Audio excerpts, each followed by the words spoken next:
Got my intro, my goodness. Hold on a sec. Oh my goodness. There we go. Starting now. Oh my goodness.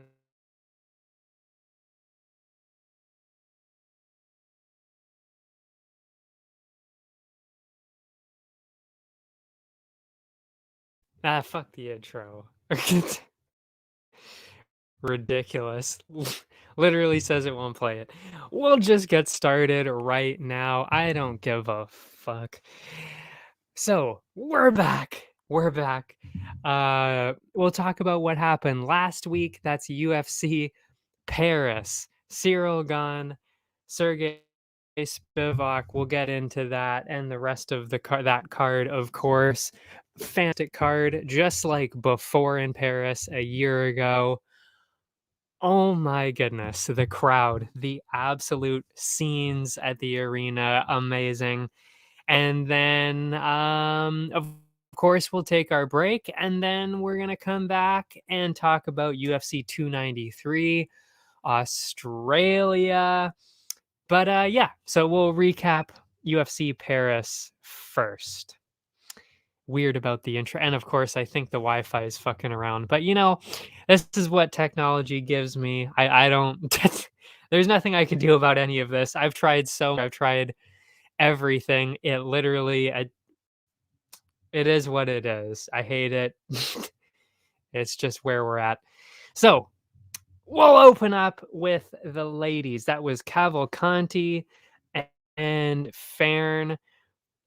I mean, wasn't really sure, honestly, if how Fern was going to show up because Fern last year at in Paris was something else.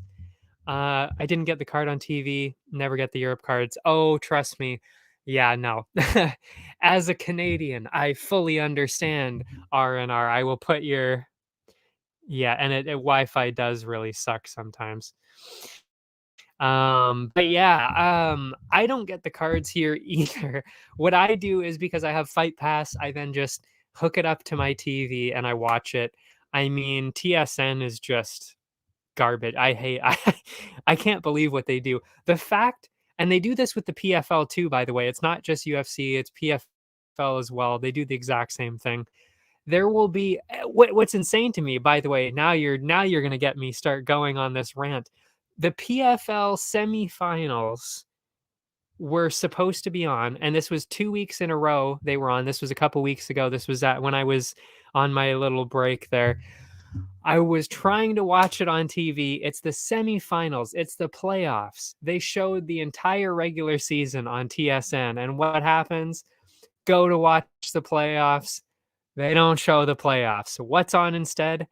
On one channel, actually a couple channels, it was the Little League World Series. Who gives a fuck? I'm trying to watch I'm trying to watch these guys get $1 million and beat the shit out of each other. I don't want to watch kids bunt their way like to a tro. I don't give a fuck. Like show me these guys beating the shit out of each other. I don't want to watch kids play baseball. And then so there was that. And then yeah, and then the rest of it is recapped. It's taped stuff, exactly like what you just said. Taped tennis. Yes, exactly. So there was all that for the PFL. And then, yeah, every time the card is slightly earlier than 2 p.m. PST, my time, so Pacific. Anytime that a card is earlier than that, it's not getting shown. Not getting shown. Plus, and I'm sure you notice this too, even when they do show the cards, especially in Vegas, even though they'll start at 3 or 4, my time on TV, you miss the first 2 or 3 fights. So that's why at this point, fuck TSN, fuck everything else, fuck that, fuck all of that. I just I just use Fight Pass and watch as much as I can on there. That's it. Because I just can't take it anymore. But I will say, then what they do is you watch the Fight Pass prelims, and then they're like, "Oh, okay, so everybody can watch the rest on TV now." So then they stop doing Fight Pass. It's not shown on Fight Pass at all, and then they'll go on TV. So I have to watch it on TSN, and it's like, "Oh my god, I don't want to see these dumb commercials either. I like in between hearing them in the corner. I like hearing everything. I don't know. Anyway, you got me on this whole rant. We'll stop this now. But yes, I totally feel your pain. It is ridiculous in Canada. It really, really is. And I'm sure that it's even worse in other countries, but the fact that we're right there, I can literally go to America in 45 minutes. I'm not even joking. I could drive to the border 45 minutes. I would be there.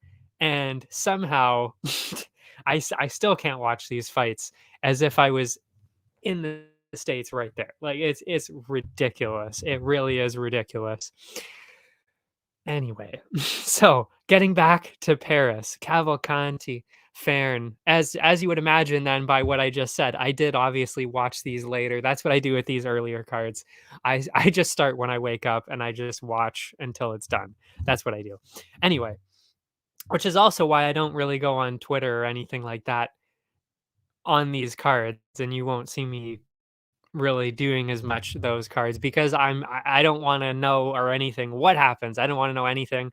I just want to go into it and watch fights as if it's live, even though I know it's not. And it works really well. But anyway. Cavalcanti Fern. The bets. I went with Cavalcanti decision, and I went with under 1.5 because to me it was like, well, Farron is pretty tough. I know she's pretty tough.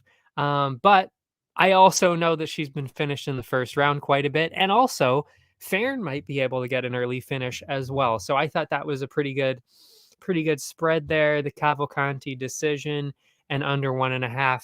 And we did, in fact, cash that in. Cavalcanti decision. That was at plus 180. So we made the money back for the other bet, of course. That's 2.8 units total. So, of course, the matchup itself is then at plus 0.8. So we're already in the green, one fight in. Love it. Love it. Love it. Love it. The next matchup, I will admit, is kind of annoying what I did. I thought, okay, you know what? I haven't been getting the profit that I've been expecting. So I thought, okay, I'll just cut out the bets that I think, you know what, I really don't think there's much chance of it cashing in. So then, then it's like, okay, we're really banking on the one outcome that seems very, very realistic, seems very, very likely to happen. So for this one, this was actually one of the ones that I cut out. I ended up putting down only for this matchup, only the one bet, Basharat decision. I went Basharat decision because I was like, Rodriguez is so tough. Basharat doesn't really have finishes here yet. Their styles are pretty similar. He's pretty cautious. The fucking thing cut out there. And then, so I was like, I think he's just going to get a decision. I think it's pretty likely. So I went with Basharat decision at minus 110. Normally, I would have balanced that out with the under 2.5. And what happens? He gets the finish under 2.5. So our Basharat decision does not cash in. Not the time to be pruning out the bets, I guess. Because that actually would have been one of the ones that cashed in, was the under. So that was a bit of a mistake, bit of a stumble there. My bad. Truly, I was just trying to lower the initial costs so we could then, see more profit because we're just not spending as much. Sadly, in this case, I cut out the one bet that would have actually cashed in there. So it happens. It happens. What can you do? I couldn't really do anything about that. But great fight. Oh, I really didn't even describe the fights at all either. I mean, Farron never really, by the way, I'll go back to the first fight just against fucking hell, this thing's cutting out so much. Farron never really landed a whole lot. Cavalcanti was just way better. Just never really got the finish. She was just a lot cleaner on the feet. That's all. Looked really good. That's definitely somebody to kind of look out for. But I mean, if you're not finishing Farron, you're definitely not somebody that I'm like, holy shit, we got to see this person again. But she definitely has a potential for sure. Then after that, now we're back to Basharat. Basharat really just took him down. Rodriguez never really got anything going. Blanketed him, and then great submission was it the first round? Yes, in the first round. Amazing. And by the way, did you see what I mean about these weight issues? I literally said this last week. I was like, these weight things are going to be all over the place. We're going to see some weird shit. And that actually is kind of what happened. There were a few throughout the card that were like, they barely made it. I think there was one that was, I think one missed, but there were a few that were like literally cutting it down to, I think, half an hour before the weigh-ins stopped. Yeah, it was, and then there, like I said too, there were also just some clear mismatches in size where some people were just like, oh, this person's in the wrong weight class for sure. So yeah, I figured that was going to happen. Rodriguez did make it, and again, like I said, he shouldn't have been flyweight before. He was just too big, so made sense this time that he was fine. French food, man. Yeah, I mean, like, how many people did I say last time were, like, regularly missing weight? I think it was, like, 6 or 7 of the fighters this time had missed weight at least once or twice in their last couple fights, so, yeah, I knew there was gonna be some stuff going on. Then we had Jocelyn Edwards and, oh, what was her first name? Koknoi. What's her first name here? That's the wrong card. Nora. Man, I mean, I'm definitely not saying there was a robbery here, obviously, but I was a little surprised. I was a little surprised that Edwards just wasn't. I don't know. I honestly thought she was gonna win. I'm not saying pretty easily, but I thought she was definitely gonna win. I mean, I had her in my parlays. By the way, she was the only one of the parlay, the people, the 6 fighters, of course, A through F, that actually lost. So that kind of sucked. But yeah, it was kind of weird. I really thought she was going to run away with that. I was a little surprised by this one. Pretty close fight the whole way. Edwards much better with the grappling. Pretty clearly won the first. Uh, I thought she kind of won the second. I kind of thought she won 2 rounds. That was my opinion. Like I said, I thought it was really close. I never thought anybody was like, well, this person, like, they're clearly ahead. They're way ahead. Like, no, there was nothing really like that. It was definitely very, very close. And then no, I definitely got the third there. Much better striking from her in the second and third. But yeah, like I said, yeah, I don't know. I thought she won, which is why when I heard 30-27, I was like, okay, that's a little generous, but okay, I can see that. And then I heard the name at the end and I was like, what? What in the fuck? So yeah, that was surprising. I definitely not a 30-27. I don't know what that person was thinking. 29-28, like I said, it was close enough that I could see it. But yeah, 30-27 was like, you're out of your fucking mind. You're not watching this fight. I don't know. That might have been just French, a little bit of French bias. I don't know really what that was about. But yeah, I don't know. Like I said, the whole fight was really close. Wasn't really upset about it. Just seemed a little suspect, let's say. And I was a little worried for the rest of the night after that. But thankfully, there wasn't really a whole lot to gripe about. As for the bets, Edwards decision, that's what I had. And then to balance that out, I thought under 2.5 because I really did not think that Kohnoy was going to win the decision. I really did not think that was going to happen. I thought Edwards pretty clearly was going to be able to win throughout the course of the 3 rounds. And then if there was going to be an under, it was probably going to be Kohnoy there. But neither one of those things happened. So that was a 0. That was our, actually, I was going to say that was our first clean loss of the night. But of course, the Basharat mistake there. So we were doing okay. I mean, we were 2 down at this point. Not amazing. Not awful though. I mean, it's kind of just meh. Then we move on to Angelosa and Reese McKee. I was definitely a little worried about this one because Reese McKee is all over the place. He really is. He is probably one of the most unpredictable fighters I've ever seen because he gets hit a lot. Looks like he's going to get knocked out, and he does this every single fight. And then somehow in the third round, he always, I don't know how he does it in the third round, somehow turns it around and almost wins. And that is exactly what he did again.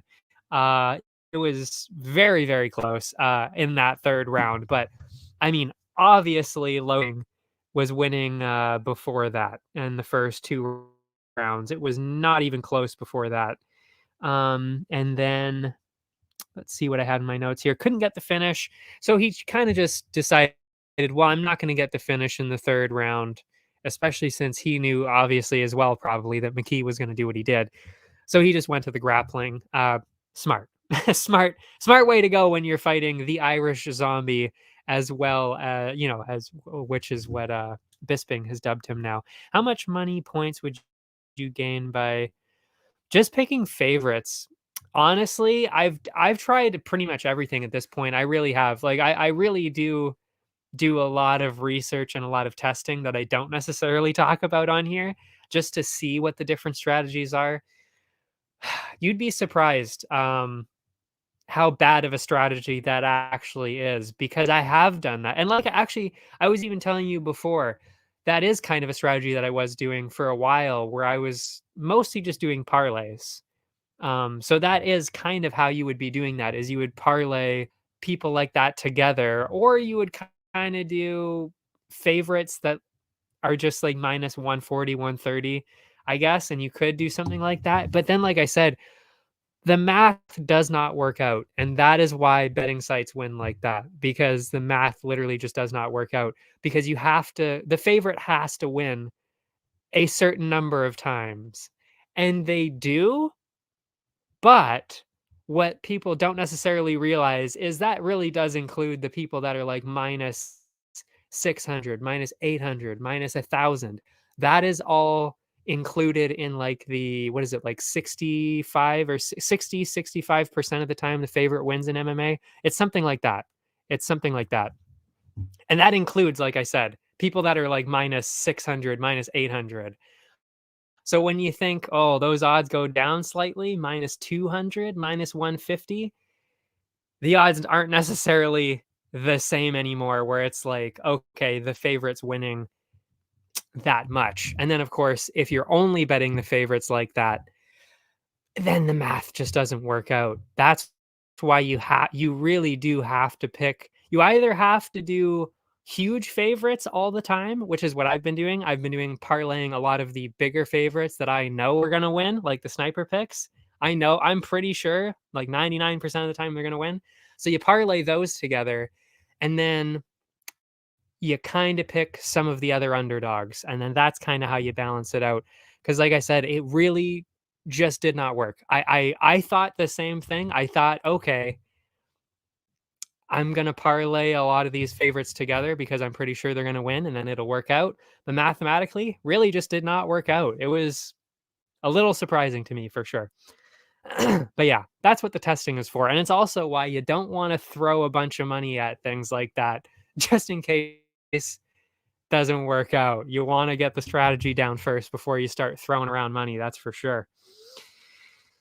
And that's also why I've started to, exactly. That is how betting sites make money, because people do that a lot.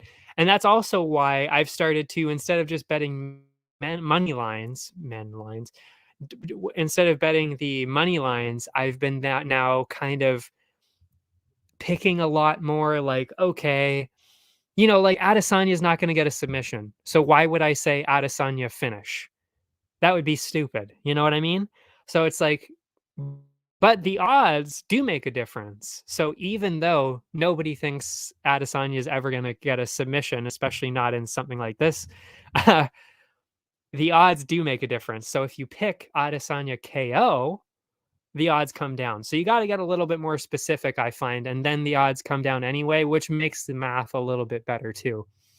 It's all about the math. It's all about the math. Anyway, but yeah, that's why I've kind of been moving towards here. As you can kind of tell, I've been kind of shifting the strategy even over the last couple months, just seeing like, okay, is it better to just go money line? Is it better to just go parlays? Is it better to not bet at all in some of these? Got to test it out. Anyway, back to this. Yeah, it was not even close with Losa. And I went with, to prove my point, actually, again, I went with Losa decision instead of just straight up Losa, and then balanced it out with the under, thinking again, if Reese McKee is going to win this, he's going to get a finish. And that's exactly how that played out. I went Losa decision. That was plus 150. He was the favorite. So instead of, as I was just mentioning, betting the money line, and then I actually probably would have lost money if I would have then done an over under on top of just the money line. I probably would have lost money. Instead, because I put Losa decision, that puts us in the green for that matchup. 2.5 units. So 2.5 minus the 2, we're half a unit up in that matchup, which then brings us back a little bit. We're not in the green yet, obviously, because of the Edwards fumble there, but we're getting back into it. Moving on. This one was actually, I would say, one of the more surprising results.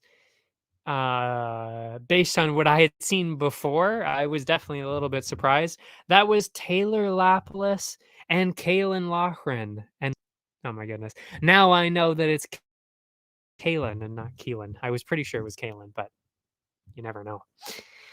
So I went with Kaylin Loughran, the dog. I did say that last time. And I balanced it out with the under 2.5 because he gets a lot of finishes.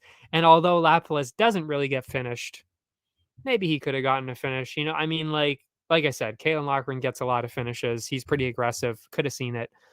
And from what I remember, I think it was kind of close at a couple of times.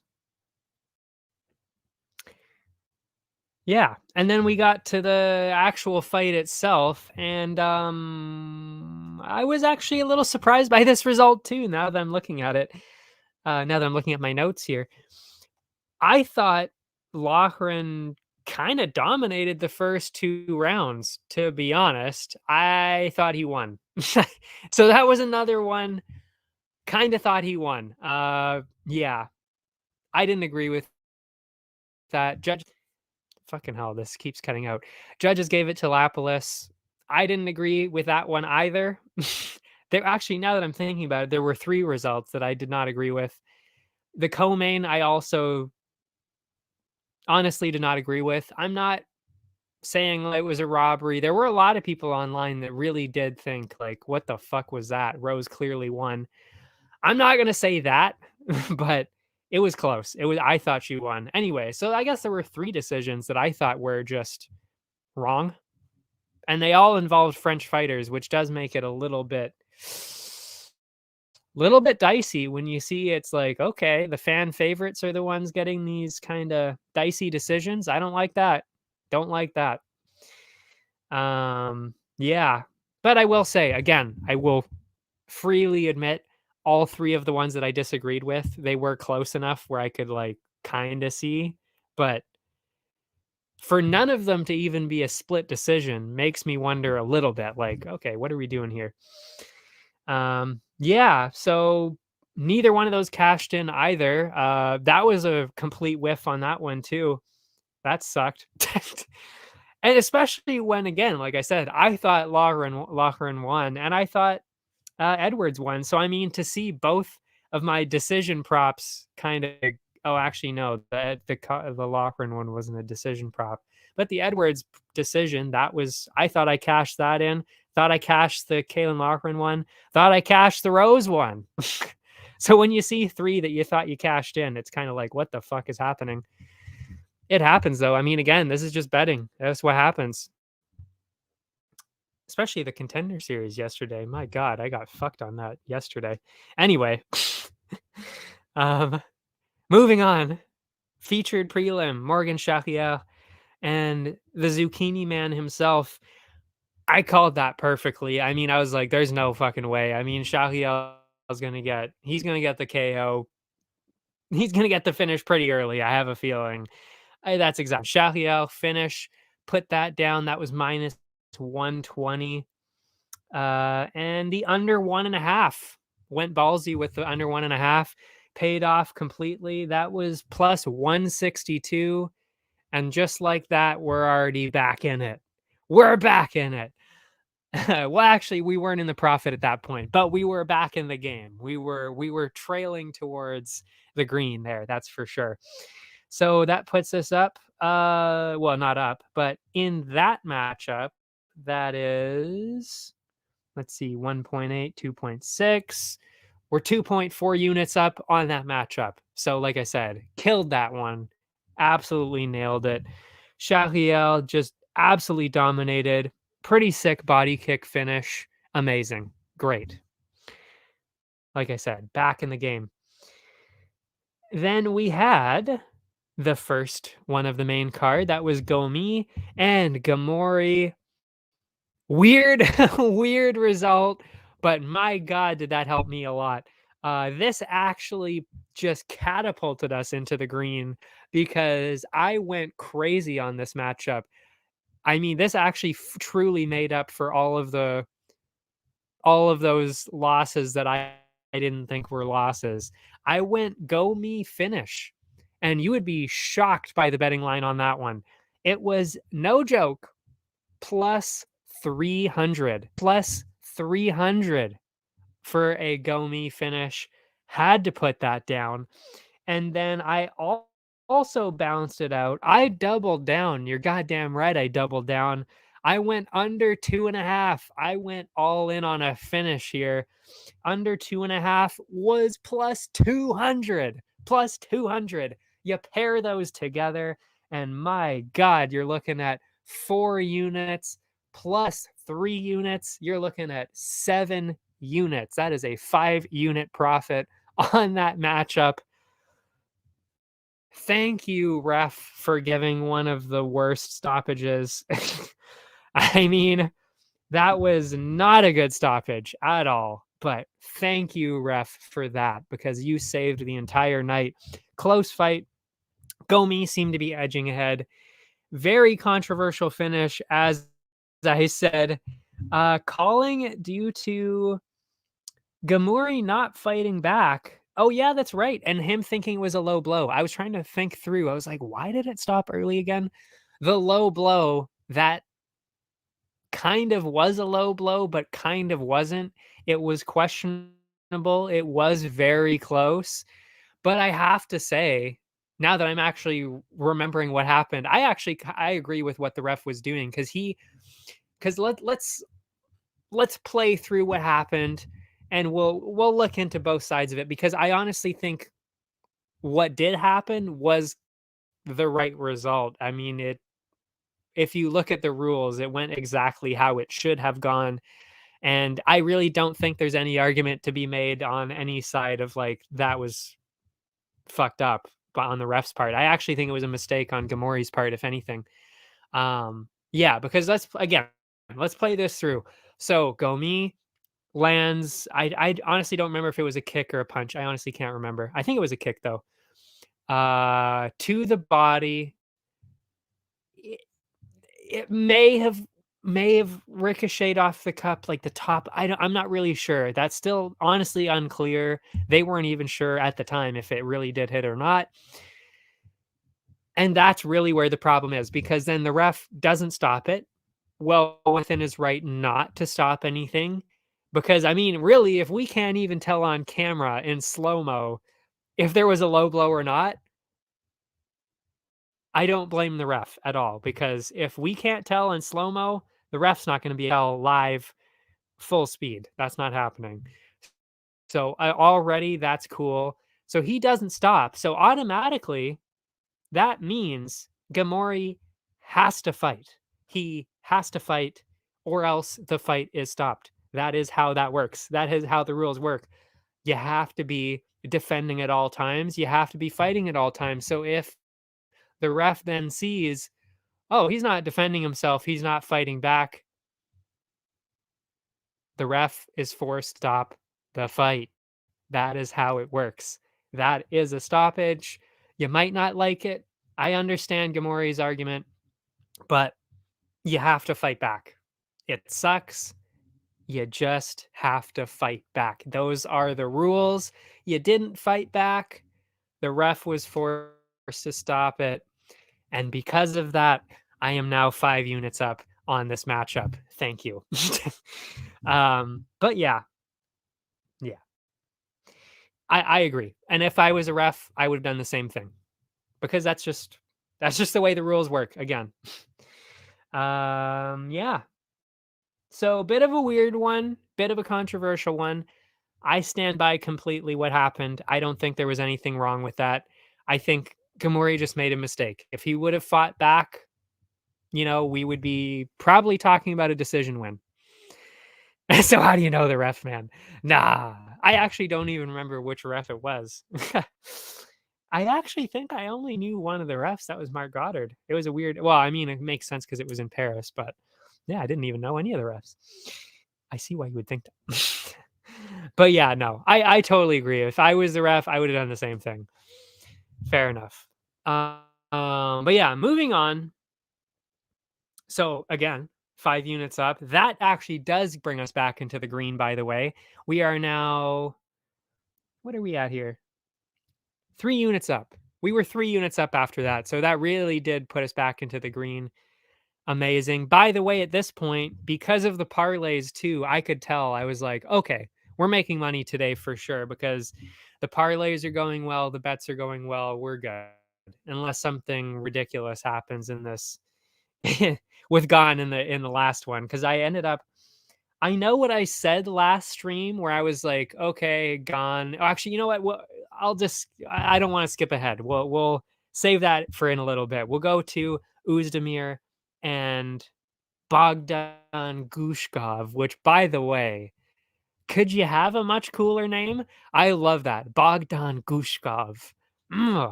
It's just a nice name. It's got some heft to it. I like it. So I went with Uzdemir KO and round one. And you can imagine how much I was freaking the fuck out when Uzdemir stops punching him, slips the fucking arm under. I was like, oh, you've got to be fucking kidding me. The first time Uzdemir goes for a goddamn submission is the time that I go for a KO. Fuck. I cannot believe he did that. He was so close to getting the KO too. He was gonna get it. He was getting the ground and pound. Could have even stood back up. He was gonna get the fucking KO. What does he do? Takes him down, slips it in, gets the sub. Fuck me. Doesn't get the KO. But because I put that round one bet in, we still got a profit on that matchup. Round one was plus 110. So we still managed to get that profit in. But of course, Uzdemir KO plus 120. That does not cash in because he gets the sub instead. Brutal. Absolutely brutal. But like I said, 2.1 units minus 2 units. We're 0.1 units up in that matchup. So again, that just not piles on, but it adds just that little crumb on top of the profit that we already had. Nice to see. Then we move on to Thiago Moises, Benoit Saint Denis. This one, I'm not gonna lie, I was a little bit surprised about this one too. I mean, I've been watching Thiago Moises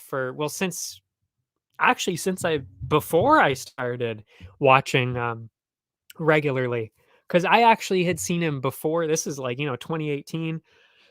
I knew the name from even just playing the game. So I knew Thiago Moises before I even started watching every single week. I knew how good he was. And we just haven't seen Benoit Saint Denis fight anybody of that caliber yet. Haven't really been overly impressed with how precise he is. He's just kind of a maniac that fights and then he gets hit a lot, but he's good on the ground. He's kind of that kind of guy where it's like, oh, you're gonna get in a fight. Yeah, you're gonna be in a fight, like a ridiculous fight, no matter what. If you're fighting Benoit Saint Denis, and I just did not think that was gonna go well for Benoit in this case because of how technical and how skilled Moises is, especially on the ground. So I was like, I think Moises can edge this to a decision, and I think he'll win a decision. That's what I thought going in. I was definitely wrong about that. I'm not underestimating Benoit Saint Denis ever again. He is definitely the real deal for sure. There is no doubt about that now. Absolutely no doubt. Moises. So for the bets, of course, I went with Moises, as you can imagine, because I thought it was at least close, where it was 50-50. So I had to go with Moises then because he was the underdog. And I went with the over 2.5 because I know how durable both of these guys are.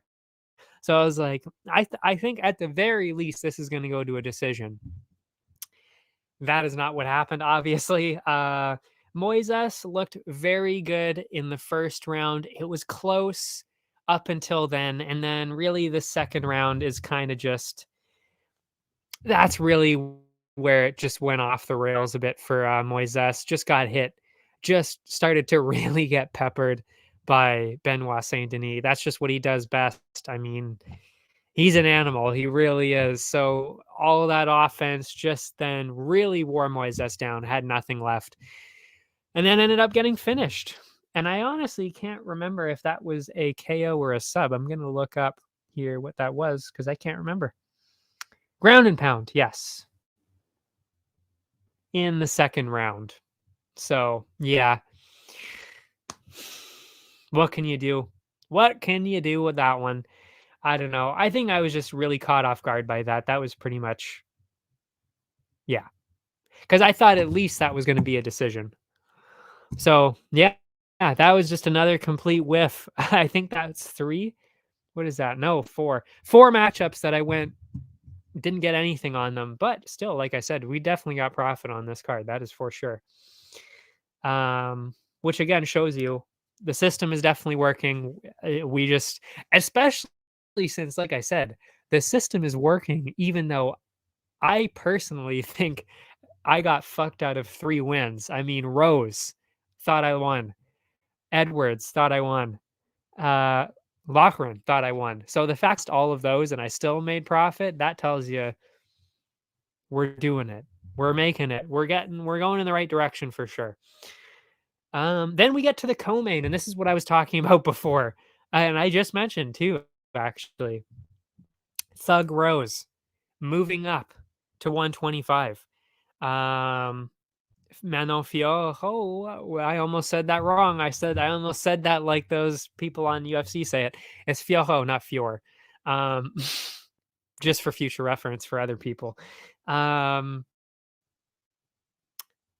did play this well though. So even though, because I really did think going into this that it was 50-50. I think I even mentioned that last time.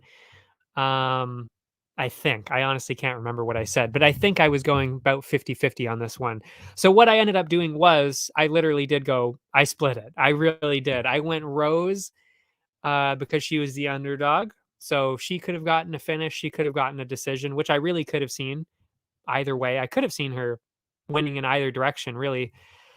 And then for Fioro, I went Fioro decision. That's how I brought those odds down. So literally, if either one of those things would have happened, if Rose wins in any way, or Fioro gets the decision, because I knew she wasn't going to finish Rose, I just could not see that happening in any realm of possibility. I could not see that happening.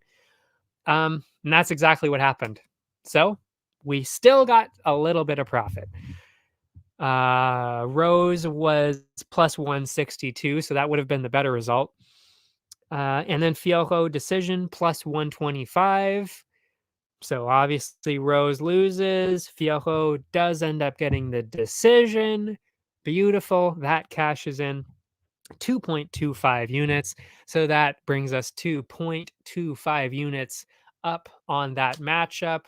A little bit more profit, as if we needed any more profit.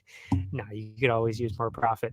But yeah, more profit in the co-main. So even though I think we got robbed, not robbed, but I think Rose deserved. I think we cashed that in.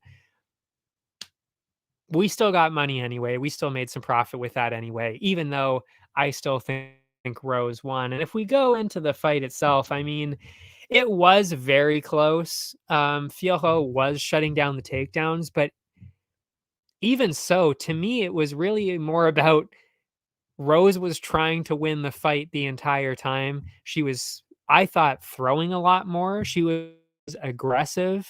She was more aggressive. She was the one walking forward the whole time. She was the one throwing takedowns. So, it's like we've said this before. We don't reward takedown defense and striking defense. We don't reward defense here. Well, honestly, I kind of think that's what happened. I think they were rewarding Fiorot's defense, and then it was like she defended all of that and then landed a couple of half decent strikes here and there because Rose looked fine. I mean, she was fine the whole time, never got dropped. She got hit hard a couple of times. Okay. I don't know. I like I don't know. Maybe I'm blind and I'm scoring these wrong, maybe, but I don't know. I really thought Rose won that. But I did specifically say very, very close. So at the very least, I thought it was going to be a split because I really thought that they were going to see one of them. Some of these judges were going to see it for Rose and some of them weren't. I don't know. I thought it was going to be a split for at the very least. Yeah, definitely did not expect it to be unanimous for Fiorot. I don't know what you thought about that. What did you think about Rose and Fiorot? Because I know you missed the breakdown a little bit. You're glad she didn't win, though. Yeah, yeah. I don't know. I mean, I kind of wanted her to win just because I was like, well, it would be cool actually to see maybe another two division champion. I I think that would be, but yeah, I mean, maybe the personality. Plus, it's also, as I'm sure you're gonna say too, Fiorot winning in France. That's really cool too, and it's nice to see a new. I don't even know if I would call her a star, but somebody new that's like, oh, okay, like that's a scary individual because there's not really too many scary women really anymore. Because Amanda Nunes, let's be honest, Amanda Nunes was that. She was the one that's like, she's scary, she's big, she's scary. We don't really have that as much anymore. But Manon Fiorot, I mean, look at her. She's definitely, she can be scary for sure. Except for in this matchup, I didn't think she won. And yeah, exactly. I mean, it is a weird way to say that I don't think it should have been a unanimous decision, even though that's exactly what I'm saying too. And I've heard other people say that too, because it's like, really, you can't score a fight a split decision. So how can you rightfully say when something should be a unanimous or should be a split? You can't really say that. But, well, some cases you can definitely say it was unanimous, but I do agree that it was so close, which is what I was saying. It was so close that you would have expected one card at least to be in the other direction, which is what I was saying about Edwards too. Like, that's not a 30-27 for sure. Kind of funny how Fiorot and Blanchfield, that is exactly how you spell it, by the way, didn't put in the most dominant performances they needed to. I partially agree, but I will say, look at who they were fighting. Like, they really did have some pretty tough tests. Both of them did. I truly do mean that. I really do. Blanchfield, I mean, holy shit. Like, we were thinking, I mean, I still think Santos beat Shevchenko. So, I mean, really, Santos could be the champ right now. So that really tells you how good she is. So I'm not really surprised by that one. Not really surprised at all that was super close. That's exactly how I thought was gonna I mean, that's I was trying to read as as I was saying things, so that came out weird. That went exactly how I thought it was going to with Blanchfield. I didn't think that was gonna be a washout by any means. I thought that was gonna be very close. Fiorot, again, I mean, Rose is a two-time champion. She beat Zhang Weili twice. I mean, one of them you could definitely argue was maybe going in Zhang Weili's direction, but I mean, that's the real deal too. And we've never seen Fiorot go against anybody like that. Same with Blanchfield. We've never really seen that kind of level. I mean, I guess you could argue Andrade, but that's like a 10-day notice Andrade up a division. She's more competitive at 115. You know what I mean? Like, neither one of them had ever really had that matchup to test them. And I think both of them had that in these last couple of weeks. So like I said, I that was exactly what I expected from both of them. I thought they were both going to be very close. But yes, true. They are both up next for Grastina. And as for who I think should get it, man. I mean, I've been saying Blanchfield for a while. I still think that makes more sense. And I actually think I don't know the exact words of what she said, but fuck, I did see that Blanchfield said something, and when she said it, I do actually agree with what she said. She even said it that it doesn't really make a whole lot of sense for Fiorot to get a title shot because Rose was coming up a division, right? Like it's a little bit different. It would be like if Blanchfield would have gotten that title shot off of Andrade. Like, does that really make sense? If you're not fighting somebody in the same division when they're just coming up. I mean, Andrade is a little bit different because she was ranked, but Rose, she hadn't fought in 125. So do you give a title shot off of that, especially when, as we were just saying, did she really win? Did she really win that fight? Right?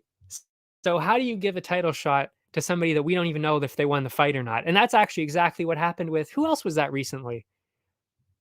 Oh man, there was somebody else just recently who won a split decision or a weird decision, and we were like, "No, that's not a title shot." Who was that? Do you know who I'm talking about? We literally just saw this. Was it even the men? It might have been the women again too. Fuck. I'm trying to think of who this was. Who am I thinking about? Oh, man.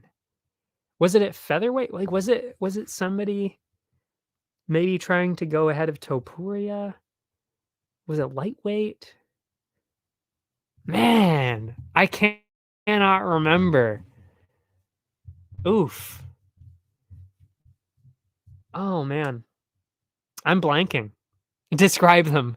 It was definitely recently, within the past couple months, and there was somebody who we were like, okay, this person could very much get a title shot. Like, I definitely believe that. And then it was kind of like, oh, I don't actually even think they won this fight. And then they were talking about a title shot, and it's like, no, you're not getting a title shot. You didn't even really win this fight. Who was that? Maybe it was Albazi. I'm thinking of. Was it Albazi? Maybe somebody like that. I think it could have been Albazi. But yeah, it's kind of similar. You know what I mean? Oh, but that wasn't the one where they were switching divisions. Oh man. There was another one who was switching divisions too. Man, it's all over the place. I watch so much that I forget. But yeah, I mean that's kind of the direction I'm going in. Is it's kind of like Albazi, where it's like I don't even know if you won this fight. So do you really deserve this title shot? I don't think so. Whereas Blanchfield, it's like that's a real that's like that's she did win, right? I'm not like going crazy thinking Blanchfield won and she didn't. No, she won. Okay, good. Okay, good. I thought I was going crazy for a second. Yeah, I mean, like Blanchfield actually beat Santos, who a lot of us thought was actually the real champ. That's a real win. So to me, that says a lot more. I think she's more marketable. I could be wrong about that. I think Erin Blanchfield is way more marketable than Fiojo. Maybe it's because Fiojo doesn't fight as much yet. I don't know. I don't know what it is, but I think a lot more people are behind Blanchfield. Also, I mean, yes, she's cute, she's young, she's American. She's got a lot of the good things going for her too. So there is that. Yeah, there's better name for sure too. Especially then, and people have been saying that too, because it's also now we've got the intrigue too of it's like, oh, Blanchfield beat Santos. We think Santos beat Shevchenko. So how is Blanchfield Shevchenko gonna go when she beats when she wins the fight? Because I gotta be honest, I think she's gonna win that. But that's just me. I don't know. But anyway, you know what I mean? So it's like we think she lost to Santos. Blanchfield's got this. Blanchfield has so much more in every single direction. I think that's the way to go. Yeah. And now we're going to be talking about the heavyweights, and we're going to be talking about the heavyweight title, I'm sure, right after this. So we'll jump right into that now. Cyril Gane and Sergey Spivak. I will admit, because I do remember what I said last week, I did shit on Gane a lot with the grappling. Of course I did. I did say that. But I also did say hadn't watched the tape yet, so I could change my mind.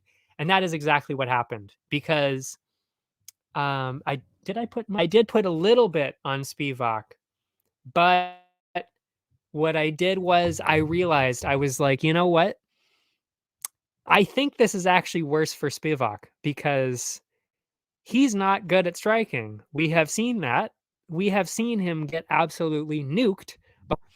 Um, and then I realized that, yeah, that's going to be a problem when you're going against somebody as fast and as technical as Gunn.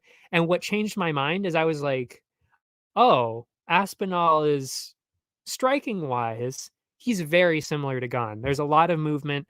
They're both very quick. There's a lot of power. They're very similar in the striking. So that led me to think he's going to get knocked out.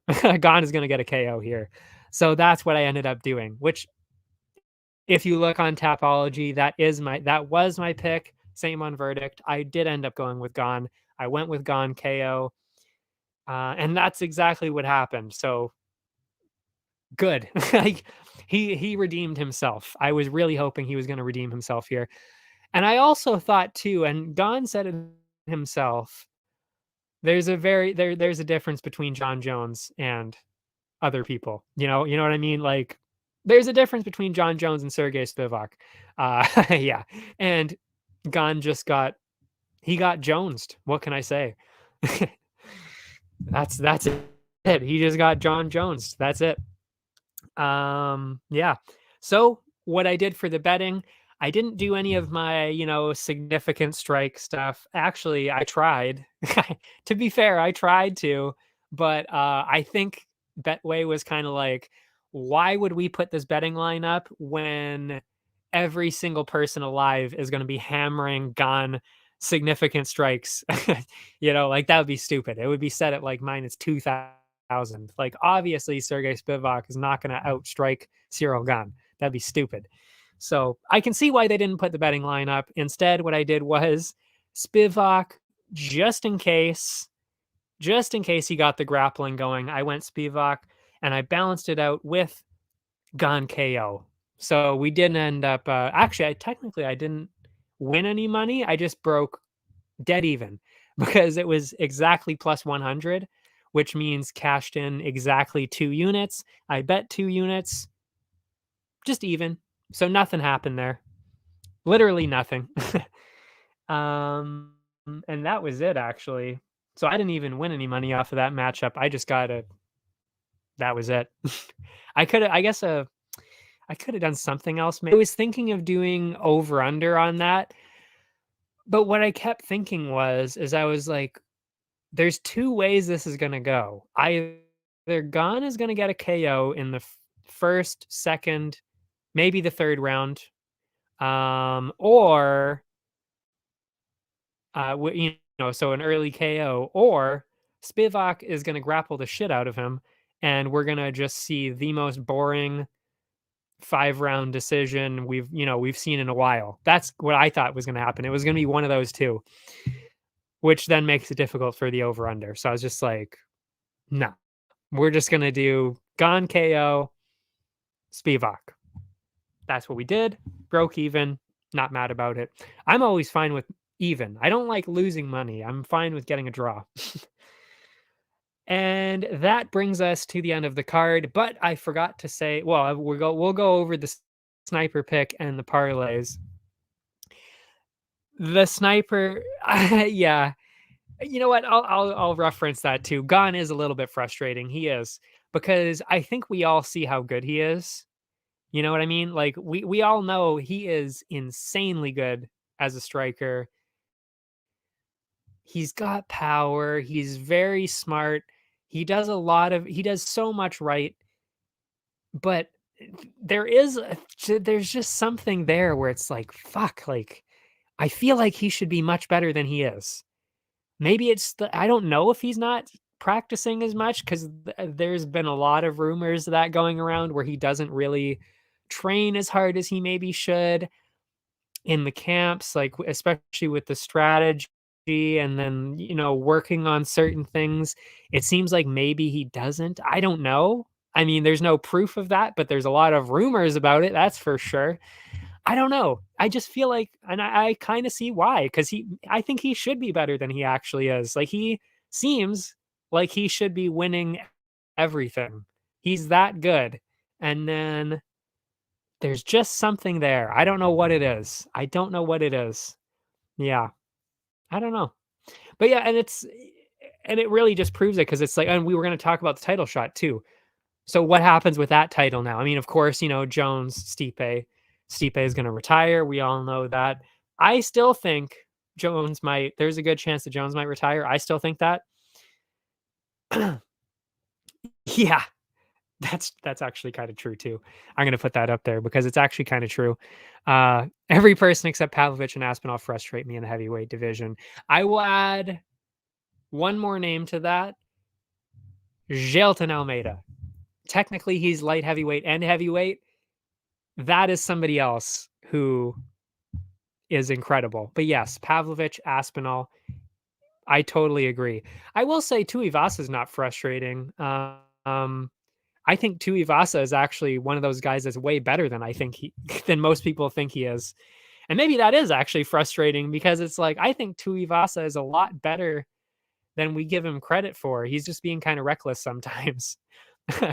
But yeah, Jailton Almeida, yeah, don't count that dude out. That dude's a fucking animal. But yeah, I think actually you're right. Even Tai Tuivasa is a little bit frustrating sometimes because I think he's a lot better than we're giving him credit for, which is funny because we're talking about him today. But yeah, title shot. My God, you know what I hope? Because we heard actually it was announced Pavlovich is the backup for John Jones and Stipe. Do you know what I'm going to say next? My God, I hope Stipe pulls out. Holy shit, I hope he pulls out.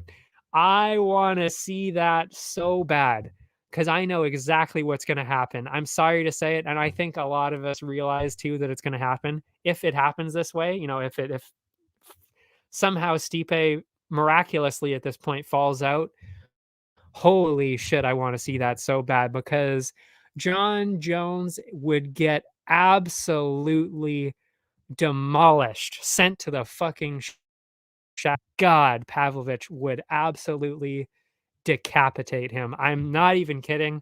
I mean, we all know how good John Jones is, but the size difference and the striking, like, it's not even a striking difference. It's just, my God, he is going to get knocked the fuck out. Because it doesn't even matter what John Jones throws at Pavlovich. That's the thing.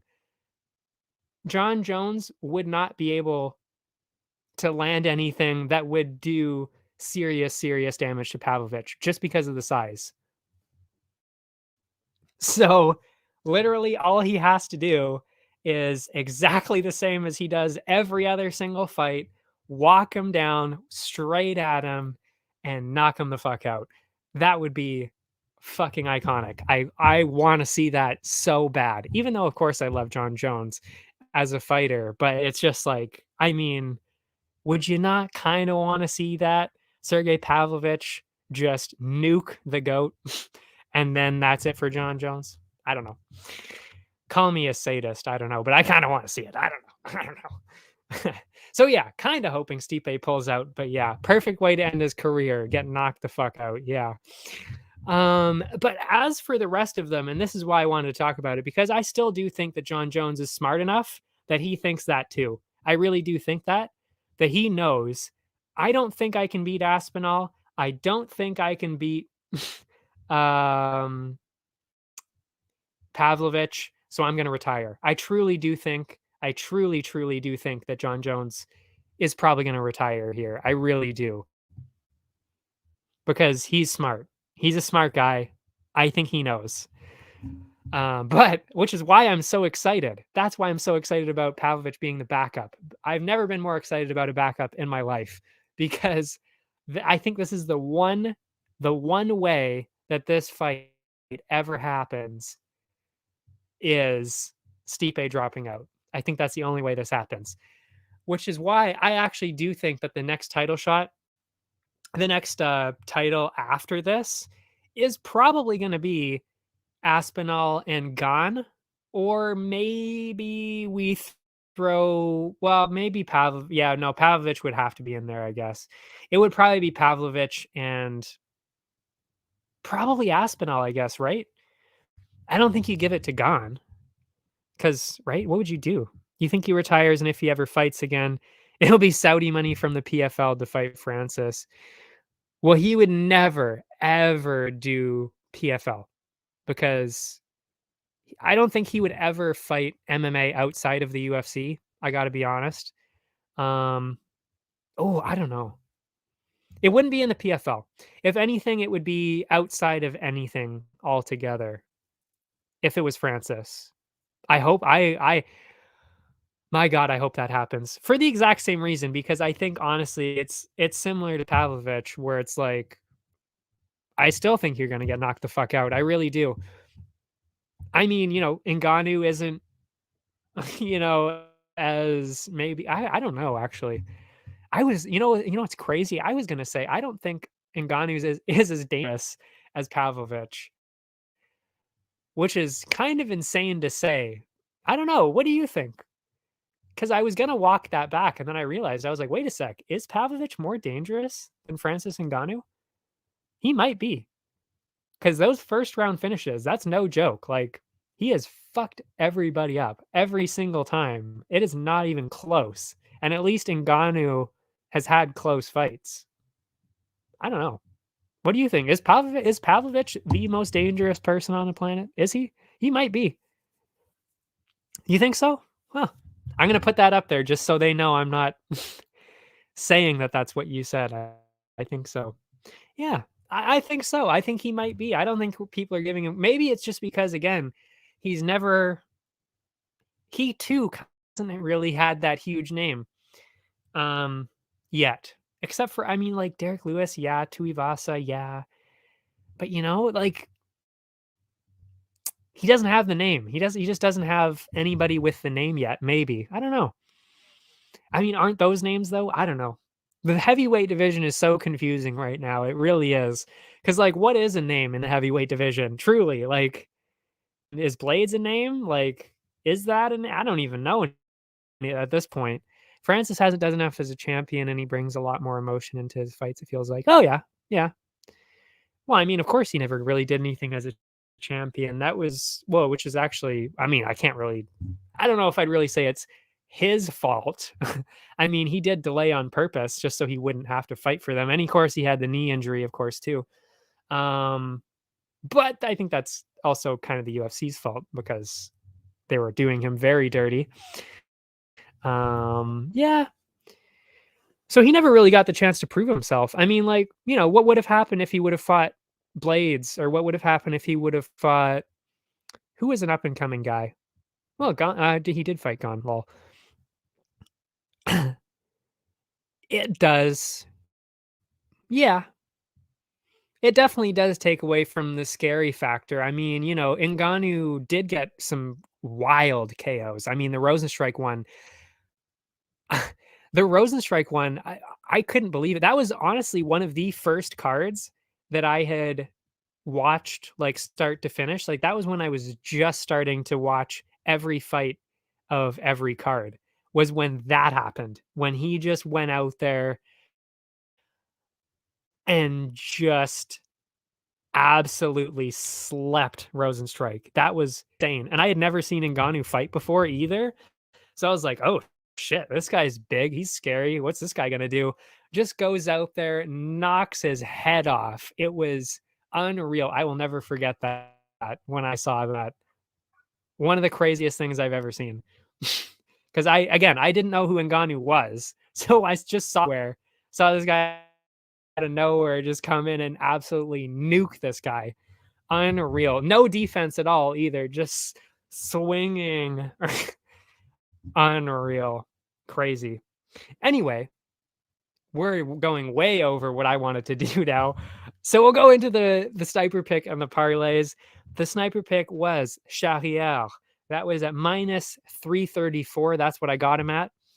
And I put 5 units down on that, which means we took back 6.5 units, which is 1.5 units of profit. And I was actually betting twice that much. I got a little bit more back, but if you were betting the system here, that's what you would have gotten, because I like to keep track of that more so than what I'm doing. It'll be cool when the UFC gets their first Cameroon fight. That was funny. That was hilarious. Oh my god. Who was that again that they said was the only Cameroonian fighter? Oh my god. Who was that? It was literally this week or last week too. Fuck, who was that? That was funny. I'm looking back now trying to figure out who that was. Was that 2 cards ago? Man, who was that? I can't even find it. Maybe you remember. I don't know. Anyway, so yeah, that was a sniper pick. Nailed that. Did they end up releasing him? I they they might have. They might have, honestly. What was I gonna say? Oh yeah, so that was obviously Charrière. Oh no, it wasn't in Chukwi. No. In Chukwi's I think he's Nigerian, isn't he? I'm pretty sure. I don't know, man. I don't know either. It was definitely one of the earlier fighters in the card. That was funny though. So yeah, A, that was Shakiel. B, I went with Gomi. C, Basharat. So I really actually did. I dropped Basharat down quite a bit because I was like, Gomi. I don't think there's any chance Gomi loses this fight. And I saw the mismatch with Shakiel, and I was like, wow, this is ridiculous. So I had to put Basharat down a little bit because at least Rodriguez is dangerous. These other two, I was like, there's no way these two guys are losing. And then D was Uzdemir. And then E, I had Edwards. So that kind of sucked when like I said, I thought I won that. So we actually would have had the clean sweep because then F was Cavalcanti. So like I said, we would have had the clean sweep, all 6 of them. So that was pretty annoying. Instead, we still cashed in 3 out of the 5 parlays. So we still made money in the green, all over the card. ABC, that would have been Shakiel, Gomi, Basharat. Nailed that. That came in at plus 130. And because I always bet twice as much on that actually came back with 2.3 units. Amazing. So that actually makes up for the 2 parlays that we lost. And then the other 2 parlays that we cashed in were pure profit.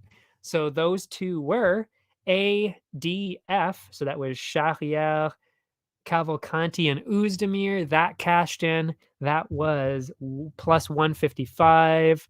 So I only put half a unit on those. That is 1.23 units. And then the other one was a 4-leg parlay. That was ABDF. So that's actually the exact same 3 as the last one. Plus you add in Gomi, and that added up to plus 248. That cashes in, which is 1.74 units. And if you add those up, that means with the parlays, just the parlays alone, we were up 2.27 units, up 2.27 units. Amazing. Great. Nailing it. The parlays alive and well for me this week. And for the rest of the card, it was a great result. And that was, like I said, pretty much entirely because of the Gomi finish, which brought us up to 3.6 units up on the rest of the card too. So that means double profit on the parlays, profit on the rest of the card, pure profit, all green this week, up to 5.87 units, almost 6 units up. Beautiful. That is what we want to see. And hopefully we can just keep rolling right along with that profit. Amazing. Sounds great to me. We will take our short break and then we will come back to talk about UFC 293 in Australia. Tried to make the worst Australian accent I could think of. I think I nailed it. And we will be back right after this. Just need to find my ad. Here it is. Be right back. Allow me to introduce High Stick Vodka, a new way to celebrate victory. Gather around the glass with an award-winning, ultra-premium Canadian-made vodka. You probably won't listen when I say High Stick Vodka has a smooth, hard-hitting taste, or that it's developed in the birthplace of hockey. You won't listen when I say High Stick Vodka is a tribute to the game of hockey, or when I tell you it's distilled 4 times using Canada's purest mountain spring water to provide an authentic, remarkable flavor. But maybe you will listen when I say it comes in a f***ing hockey stick. Showcase your passion for hockey with our limited edition hand-blown hockey stick bottle. Whether you're celebrating victory or drinking to defeat, High Stick Vodka is better after every shot. Visit us at highstickvodka.com. It also comes in this regular bottle. Celebrate victory. Drink responsibly.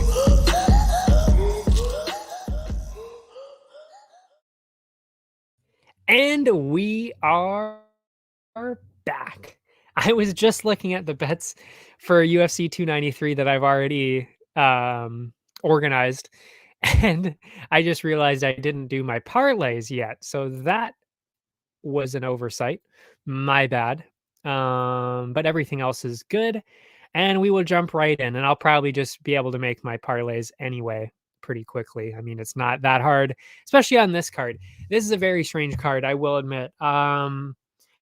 You can kind of tell, and I've heard a lot of other people say the same thing. I totally agree. They definitely set this card up at the last minute. Kind of sucks for Australia because, I mean, holy shit, they got one of the best cards of the year earlier this year, and yeah, this just ain't it. I'm not gonna lie. It's just not a pay-per-view card, let's be honest. But we will go right into it. And I mean, really, there's not even a whole lot of matchups where I'm like, ooh, that looks really good.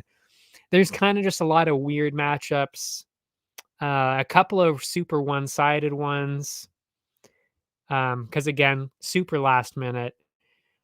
Yeah, a little bit of a weird card for a pay-per-view. This actually kind of reminds me, funny enough, of the Vancouver one, where it's like there's not really a whole lot of good matchups going on this card, except for like, main event, co-main. Actually, really, the main card is, I guess, kind of solid, but they don't have the big names. But anyway, doesn't matter. I mean, I know the card's going to be good anyway, especially with the Australian crowd. They never disappoint. I'm sure it's going to be good. It's probably going to be pretty similar to Vancouver, actually, except for not as amazing because then we had, of course, Amanda Nunes retiring, Oliveira getting his win. We can't replicate, and of course, all the Canadian fighters winning like that. Can't replicate that. But in terms of the actual matchups, this does seem very similar. So it opens up with the fact that I don't even know some of these people's names still is probably telling you quite a bit. Kevin Josette and Kiefer Crosby. I mean,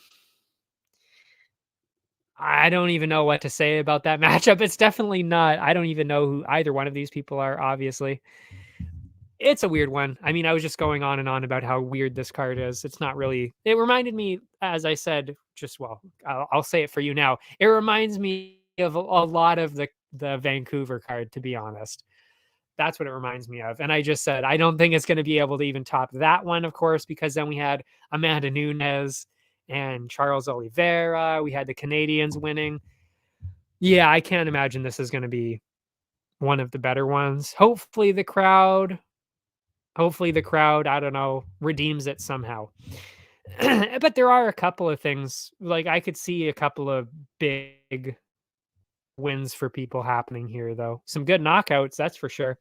I'm seeing a couple of really good knockouts coming. But yeah, anyway, Kevin Josette, Kiefer Crosby. I mean, Does anybody really know much about either one of these guys? I watched the tape. I don't remember being hugely impressed by either one of them. I did notice that Josette seemed slightly better, more well-rounded maybe. His record is slightly better, I guess.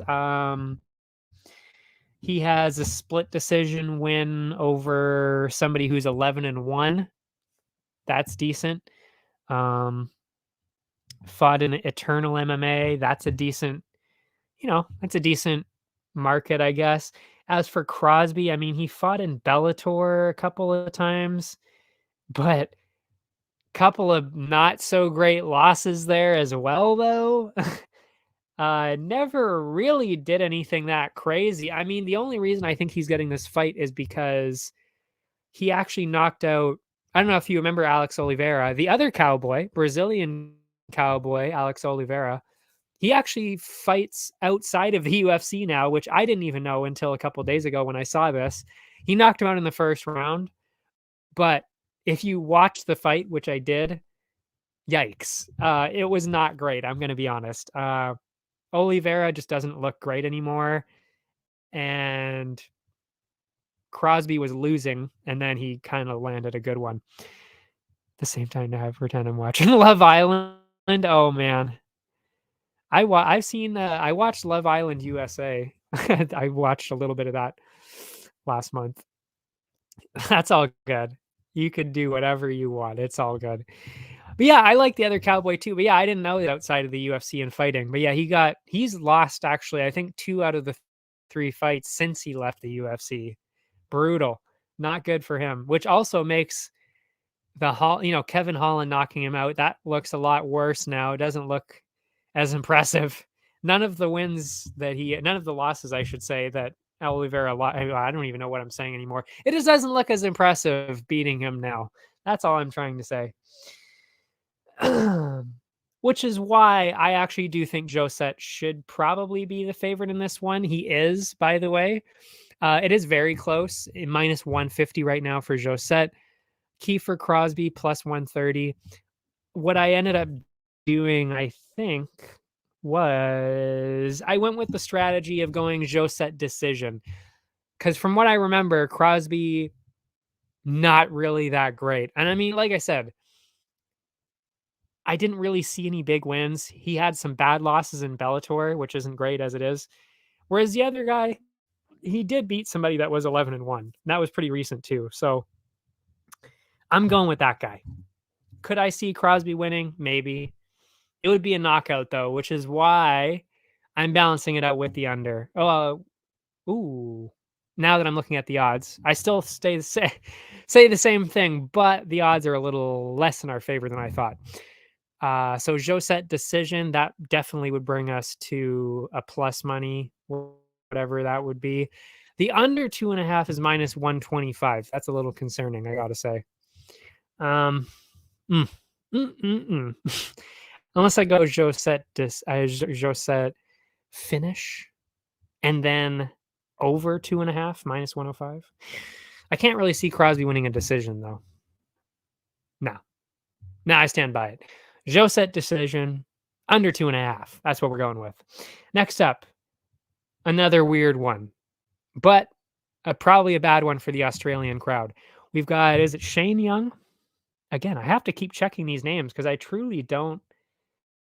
We don't really see any of these people ever. So it is a very strange card for that. Bruno Miranda. Oh, it's not Bruno Miranda either. It's Gabriel Miranda. And Shane Young. See, this is why I have to check the names. My goodness.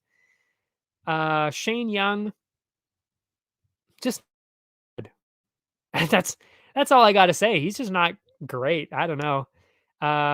Which is why I picked him to easily lose to Blake Builder last time, because I don't even think Blake Builder is that good, and he kind of just walked right through Shane Young. It wasn't really all that close, and even then, he still didn't look great, Blake Builder. So to me, Gabriel Miranda actually looked good in his fight. So I don't think this is going to be really all that close. I think Miranda is actually going to win pretty easily, which is why I'm shocked that he's the underdog in this. Because if you go by Gabriel Miranda from MMA Masters, which is a pretty good club, I'm looking at the Tapology right now, MMA Masters, but his loss, his only UFC fight, is to the guy that I just talked about, that I just went on about earlier, Benoit Saint Denis.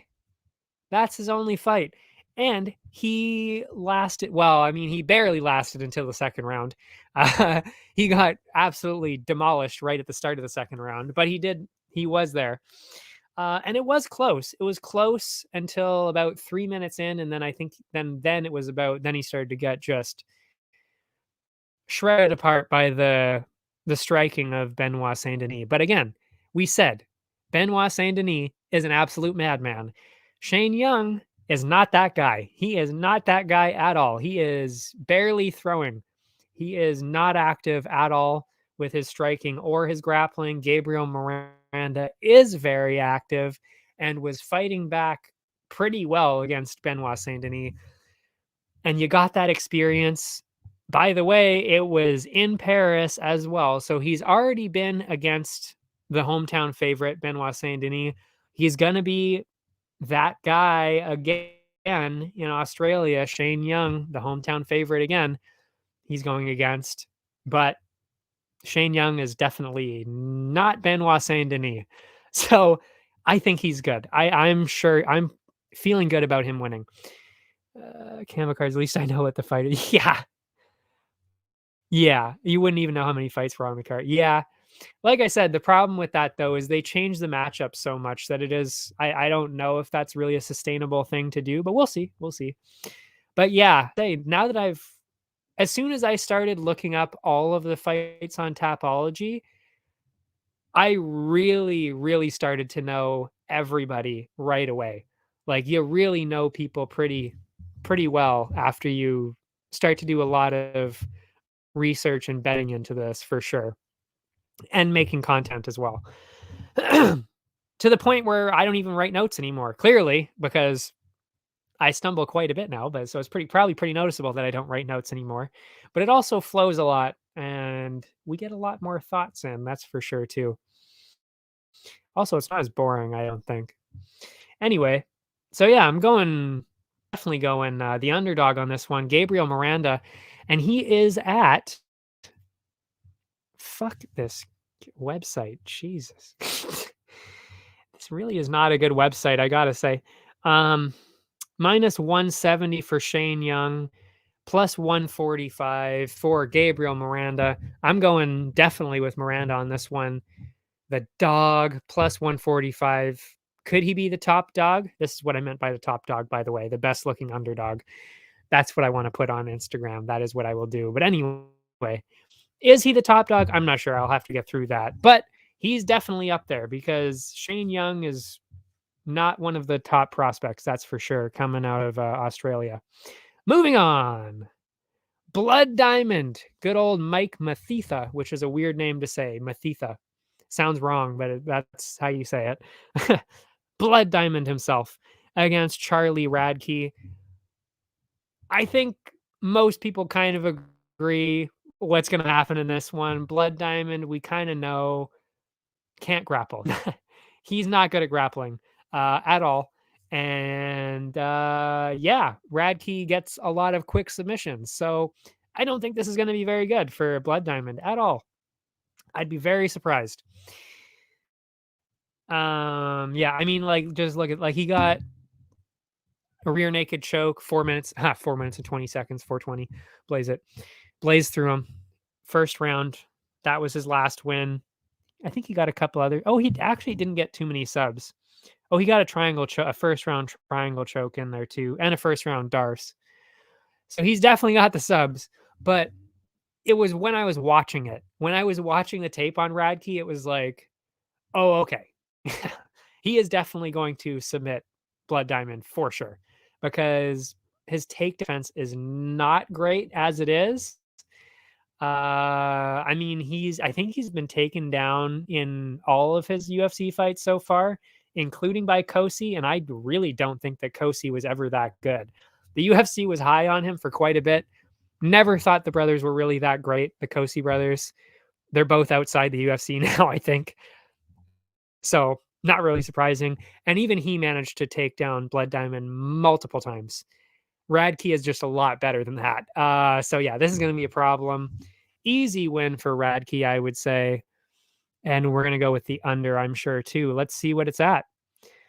Mike Mathetha plus 240. Yep, that makes sense. Minus 300. So yeah, I mean, we'll be going Radke submission probably to get like super specific, because minus 300, that's not ideal. Especially when you consider the over under. The over under is at 2.5, but the under is minus 190. So I'll probably go under 1.5. Yeah, I'll probably go under 1.5, and I will probably the diamond will be in the rough. Yikes! Yes, he probably would be. Probably will be. I'll probably balance it out with the Radke sub. I think. I don't know, because again, ground and pound. People always forget about ground and pound. They're like, oh, he's a grappler. He's gonna get a sub. It's like, bruh. I they might not know jujitsu. Like people kind of don't realize that. Is it's like just because they're good at wrestling, that does not mean they're good at jujitsu. That does not mean you can submit somebody. It could mean that you could get a very good ground and pound finish, but it doesn't mean you're going to submit somebody just because you have them on the ground. Which is good, because then sometimes, by the way, pro tip on betting there too, is if somebody's really good at submissions, you might want to actually bet KO, because it happens quite often, more often than you'd think, that a submission guy will just get a KO because he's just doing ground and pound instead. Doesn't feel like going for the sub, or can't get the sub. Happens quite a bit, more than you think. Anyway, yeah, Radke all the way. Under 1.5. That's what we're doing. Moving on. I believe it's Hest. Yes. Nasrat Haqparast, Landon Quinones. There's a lot of Quinoneses as well around as well, so it's hard to know which one it is. Landon Quinones, Nasrat Haqparast. He is, oh no, he's not the biggest favorite. We know who the biggest favorite of the night is. That would be Adesanya himself. The second biggest favorite, I think, is Nasrat Haqparast. I believe. Let me check on that. He is convincingly the second biggest favorite. I will say though, it's not that I don't know why he's such a big favorite. I just think that people are kind of actually overrating him a little bit, because I used to be really high on him as well. I used to think, oh man, like when he was fighting when he was fighting Hooker, Haqparast and Hooker, that one fight, I was seriously considering picking Haqparast, and I think I might. Did I even pick him? I might have. Let me see here. Now I can actually check. I can check my theory here. Oh,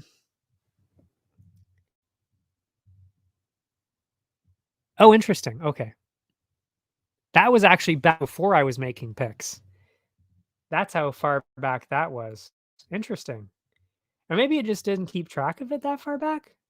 Nah. Anyway, the point is, I did not make a pick in that Hooker fight. I thought I did. Maybe I wasn't using Tapology enough back then. Because, yeah, that was before 2022. Maybe not. Well, that was that was pointless. Anyway, the point is, I was watching the tape. He's really not that good. Because especially with the John Makdessi fight, that's what turned it for me. Because if you were really as good as we think you are, and I thought he was, you should have ran through John Makdessi for sure. Like he should have steamrolled him for sure. Because I think Haqparast was top 15. Was he not? Was he not like ranked 13 or 14 or something like that? Yeah. He really has not looked good since losing to Hooker. Even the Green one. I mean, Bobby Green is really good. So I knew he was going to lose that one. And I actually did pick Bobby Green. So I know I picked Bobby Green in that one. I just checked. But yeah, he should have steamrolled Makdessi, and that was a close fight. I don't think he's as good as people think. So I definitely would not be putting him at minus 450, and he is not going to be in the main. Actually, he might be in the main parlay, but he's definitely not my number one guy. That's for sure. I think. Oh yeah, I put him at D. Yeah, I put him at D so far. Just wasn't really convinced. Actually, he's going to end up lower. I just realized that because I didn't even put Jack Jenkins in there. And Jack Jenkins ain't losing this goddamn fight. There's no fucking way. So he's going to be in there. I also forgot to put Ulberg in there. He's going to win too for sure. Yeah, he's definitely not highest up Nasrat.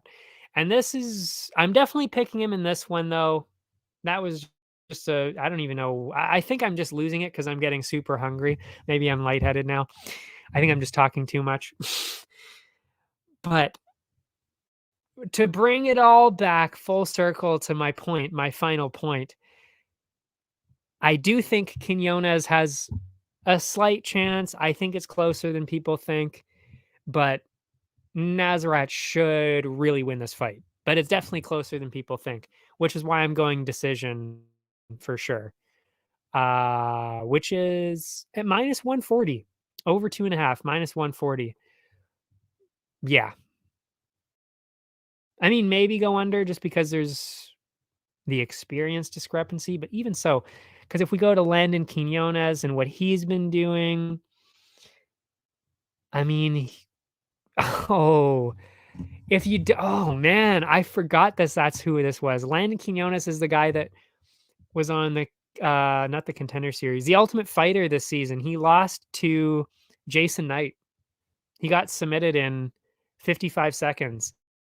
This is one of the ones where he was winning. So Connor's guy was winning. And then literally out of fucking nowhere, he gets subbed. And then Connor goes, oh my fucking God. That was one of those ones. So, I mean, the fact that he was submitted on the Ultimate Fighter definitely could mean that Nazareth could get him. But yeah, so maybe I will do the under. I think that's probably the safer way. But to definitely bring those odds down, I'm for sure going Nazareth decision. That's for sure. Oh, actually, no, probably the way of betting this would actually be, ooh, ah. No, I stand by that. Nazareth decision, the way to bring the odds down for sure. I wonder what that would be at. I'm gonna quickly check, see if it's. Oh, is my what? What? Oh, there it is. It was on EFC, the South African promotion, because that's on tomorrow. So I got a bet on that. Let's see, UFC 293. I wonder if the odds are out for that. I'm really curious. No, they're not. Another waste of time. Fuck. So yeah, moving on. I think we just got to keep moving. I'm just losing it over here. I'm losing the flow. I'm losing my mind over here. I'm hungry. Jack Jenkins, Chepe Mariscal. Yeah, Jack Jenkins is winning that fight. There's absolutely no fucking way he's losing this fight. Chepe is good. I mean, he's okay. But I mean, when you're getting absolutely smoked by Trevor Peek over and over again, and you can't finish Trevor Peek, come on. Like, Peek does not. Trevor Peek may be one of the most exciting people in the UFC, but skill wise, he does not belong there. So if you're not dominating him, you're probably not that good. So that's kind of the vibe I'm getting from Chepe. Also, we know Jack Jenkins is really, really good. Jack Jenkins is very, very good. He's in Australia. He's got some of the best leg kicks I've ever seen. I mean, he's broken 4 people's legs now, I think. No joke, with his kicks. So I think he's got it. I think he can handle it. I think he can get it done. So for sure, I'm going Jack Jenkins on this one, and we will bring the odds down with a decision, I guess, because I'm looking at the odds now, and the under 2.5 is at plus 160. Plus 160. I guess I could do KO. Oh, never mind. I was looking at the wrong one. Did I skip one? Or I think Bet99 just got the order wrong. Plus 150. That's what it is. I was looking at the wrong one, like I said. So Jack Jenkins minus 210. Yeah. So yeah, Jenkins decision brings the odds down. Balance that out with under 2.5. Yeah. I like it. I like it. You could double down though. Jenkins KO under 2.5. Maybe. He's pretty durable. I mean, listen, if you don't get knocked out by Trevor Peak, I guess you're probably not going to get knocked out. It's leg kicks though. Those leg kicks are something else. But yeah, I mean, I guess if you're going to get knocked out by anybody, it would be Trevor Peak because he fucking hammered him a couple of times. Yes. I actually don't think my dinner's here now anyway because my mom usually orders at like 5:20ish because we eat out on Wednesdays because of this. Fun fact. That is a fun fact, actually. Moving on. So Jack Jenkins, love it. And he will definitely be in the parlays as well. Moving on. Oh, I did skip one. Jamie Malarkey and John McDuffie. I did get the order wrong. My bad. I don't think this one's close either, to be honest. I think this one's actually even more one-sided. Jamie Malarkey, I mean, listen, knocked out by somebody making their debut. Yes, but that guy, for one, that guy was pretty fucking good. Two, he was also winning that fight very clearly before that. Also, kind of a controversial stoppage. Again, I watched this yesterday, so I remember everything. The ref did stop it a little bit early, maybe. I mean, he was pretty dazed. He was kind of wobbling a little bit after, so maybe a fair stoppage. You could go either way on one of those stoppages, honestly, like that, because it was a little quick, but he also was stumbling when he got back up. So that could go either way. McDuffie, though, no offense. Actually, no, it's not even no offense. It's just that he doesn't throw a whole lot. And then he'll jump in with a lot of power shots, which I don't really think is going to work on Malarkey. He's just too clean, too technical. He's going to see it coming too. I mean, he expects it. He's seen all the tape, unlike the other guy who was a very last minute replacement too, by the way. So there was that part going into the last fight as well. This is not really a last minute one. So he will have had time to know that, yes, McDuffie jumps in quite a bit, goes with the power. I just don't think McDuffie's going to tag him. And even if he does, I'd be pretty shocked if he was able to just knock Malarkey out. And if he doesn't knock him out, I just don't see how he wins the decision. Malarkey is just way more active and way more well-rounded, just all around, just way better. So I think Malarkey is the clear way to go with this. And he is at minus 260 right now. Bring that down with probably a decision, I guess. Yeah, you got to go decision because McDuffie could get a KO, or just wild KO in there. Malarkey could get a KO in there. So we'll balance out the Malarkey decision with under 2.5, which is plus 160, because that's what I was saying. I read the wrong one before. This is the plus 161. And I like that. I like that. Jamie Malarkey decision under 2.5. Beautiful. Move on. And I already said Jack Jenkins. Yes. And that brings us to, I thought that was the main card. Featured prelim. Carlos Ulberg, Da Un Jung. Really not convinced this one's really that close either. This is a Carlos Ulberg first round KO again, probably, I think. Because Da Un Jung, I think he's been, was it knocked out twice now in the first round? Lost the decision to Clark because of the grappling. He was just thrown around the octagon the whole time. Obviously, Ulberg is not going to be doing that. Really, what convinced me of the early knockout for Ulberg here is because Jacoby did it. Jacoby honestly hasn't really impressed me much at all recently. And even he managed to get the first round knockout. over Down Jung, and I think Ulberg has very similar skills to Dustin Jacoby. Maybe he's not. Actually, I was even going to say maybe he's not the level of kickboxer because Jacoby did, of course, glory kickboxing. But honestly, I don't know. Maybe Ulberg might be able to challenge there too. I don't know. He's pretty good at kickboxing. He really, really is. And he's learning from the best, Adesanya. He's learning his striking from Adesanya. Who better to learn striking from, as especially in that weight? So yeah, I think we're going to be seeing a first round KO for Ulberg. Yeah, that's all I got to say about that. And even if we don't, I mean, he's definitely going to win the decision either way. So he will be in my parlays as well. And if we look at the odds, Ulberg minus 275, you got to lower that down. So Ulberg, you got to go with Ulberg finish. Or actually, even probably Ulberg KO, I guess. Lower those odds even farther, of course. Over under is set at 1.5. That gets very interesting because it is dead even on those odds, minus 115 for over and under.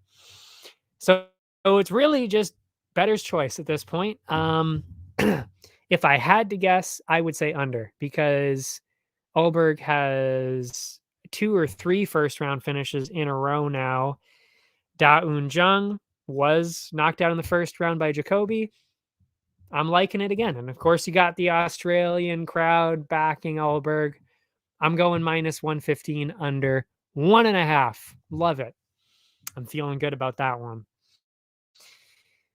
Moving on all the way to the main card now. We're getting going with the main card. Tyson Pedro, Anton Turkalj. People may not know either one of these names, but I swear this is actually a very good fight. It's one of the ones that I'm actually a little bit excited for. Again, maybe not the best matchups on this card, and this might not even raise some eyebrows. But if you've seen their last couple fights, both of them, it's actually kind of an interesting, exciting fight. It really is. Pedro's in a lot of wars, loves striking. Turkalj is a madman, the pleasure man himself, which is a fantastic nickname. It really is, especially when you look at him. You know what? You do look like the pleasure man.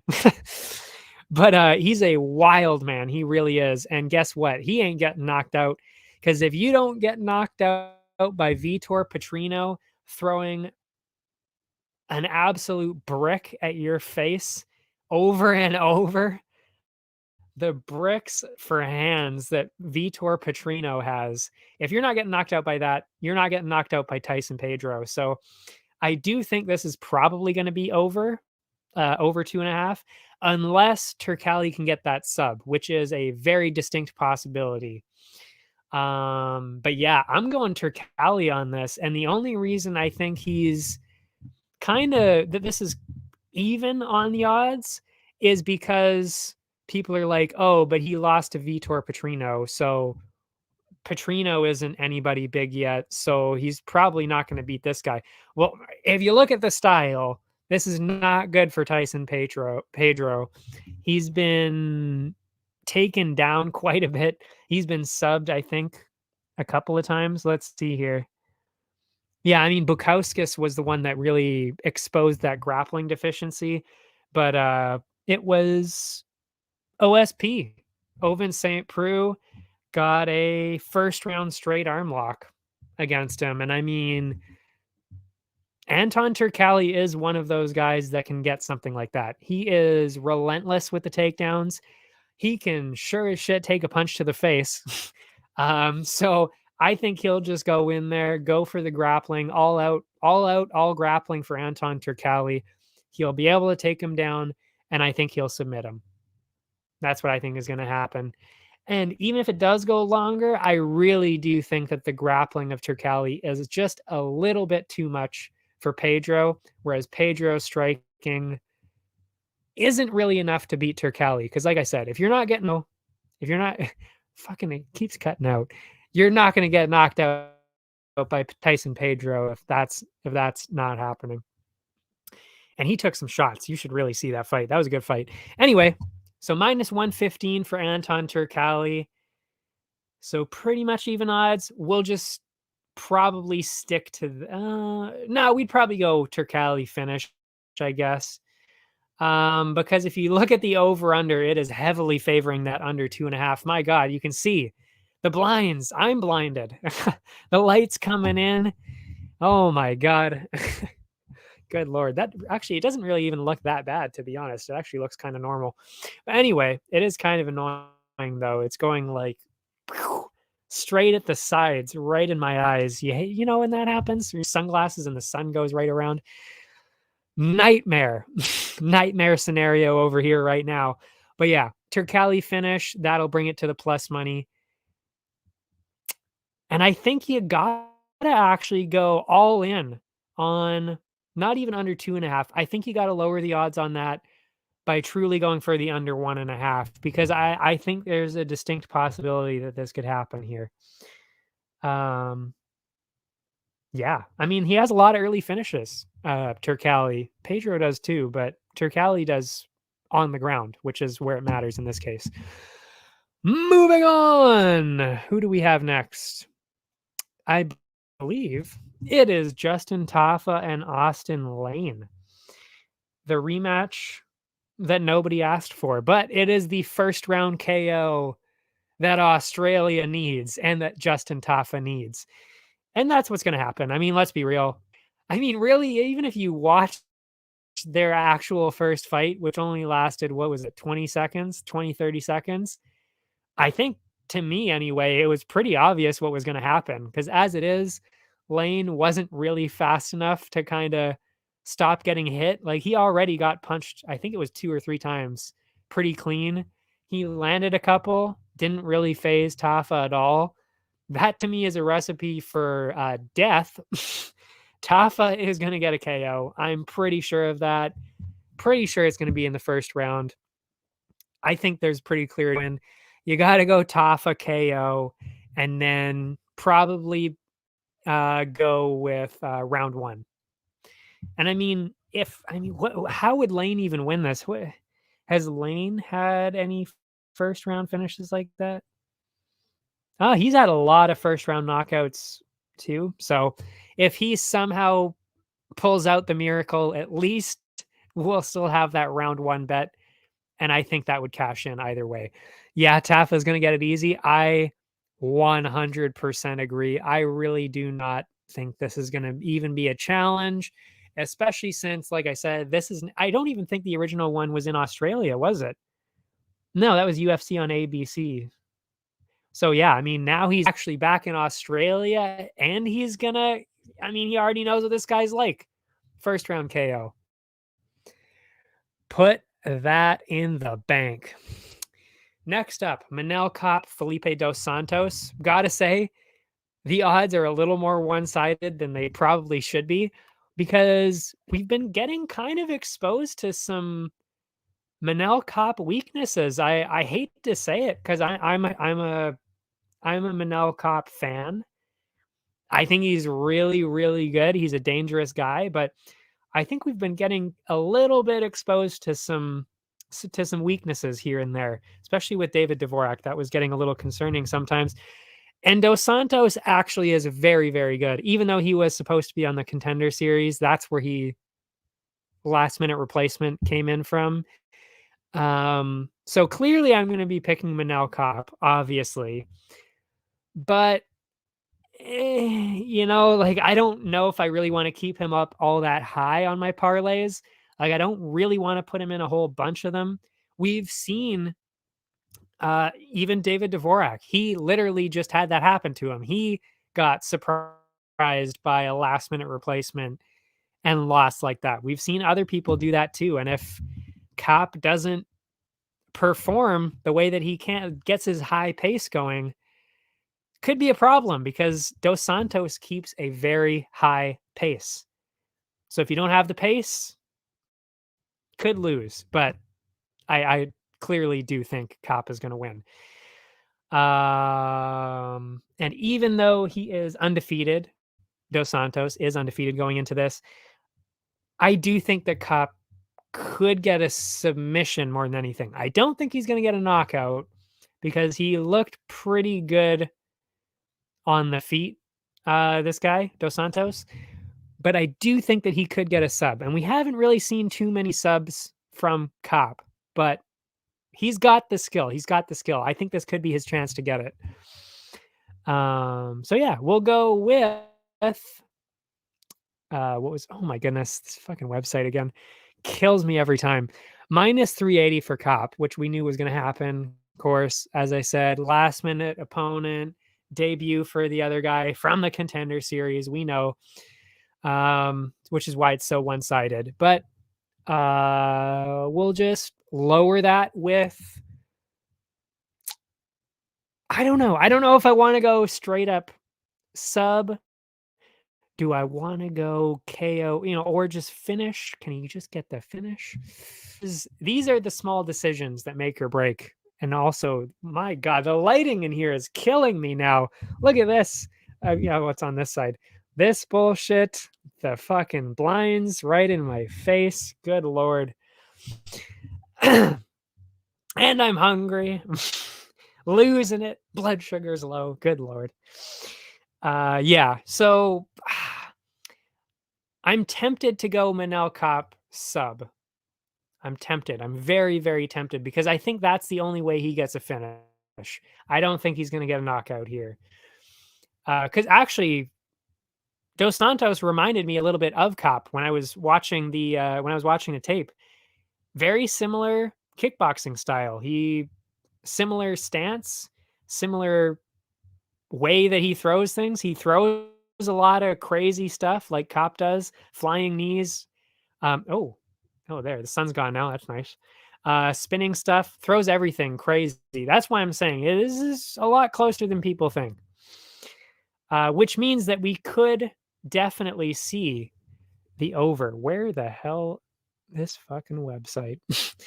Which is why I'm going to go with Cop sub probably, and then balance that out with over 2.5 plus 135. That over is at now. And like I said, the other guy's undefeated. So clearly he's never been finished. He's undefeated. Lots. Cop has some decisions. The striking, very similar. It's really just, can Cop get him in a bad spot and get a submission? To me, that's the only thing I'm worried about. Well, I'm not even worried about it because, like I said, that's my other bet, is the Cop submission. So hopefully Beardsradamus here. Oh man, I fucked up my own name. Beardsradamus here can predict the future, getting a Cop sub or the over 2.5. We love that. Moving on. Running out of energy here. Tai Tuivasa, Volkov. It's close. It is very close. It's heavyweight. They both have power. I am having a rough time today. I swear. I really am having a rough time. I'm trying my best.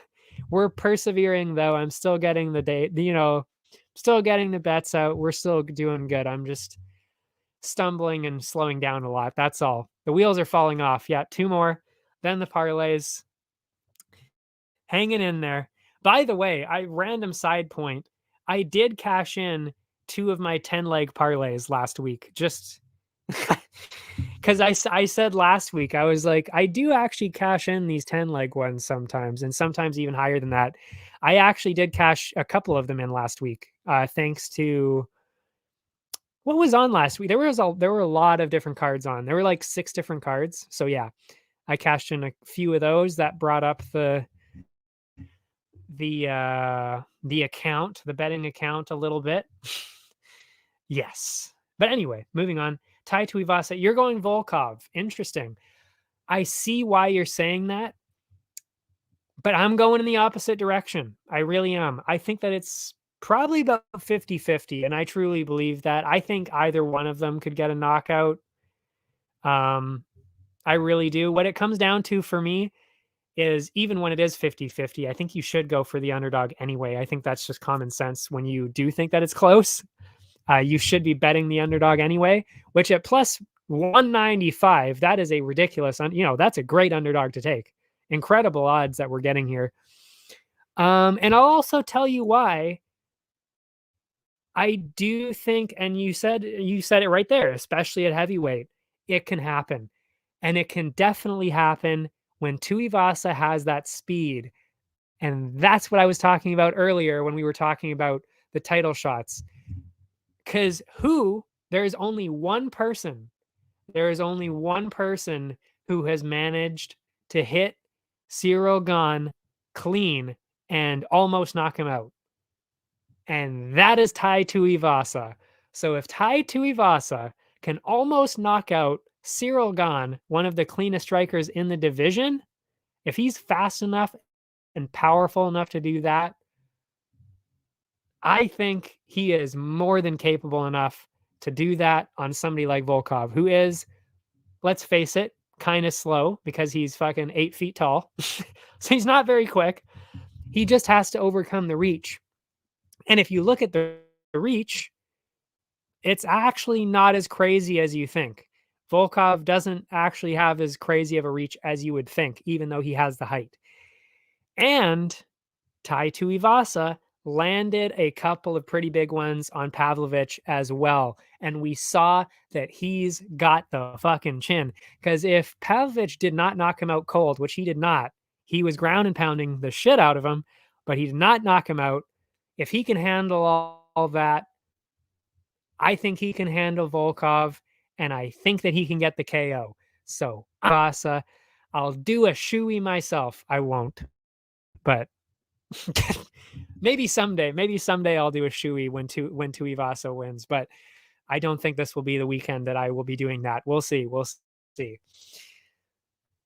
Maybe this is the week. I mean, he's a plus 200 underdog. Maybe this is the time to do the shoey in celebration, but I do think he's going to get it done. I'm going for it. And of course, we will also go, I think, round one.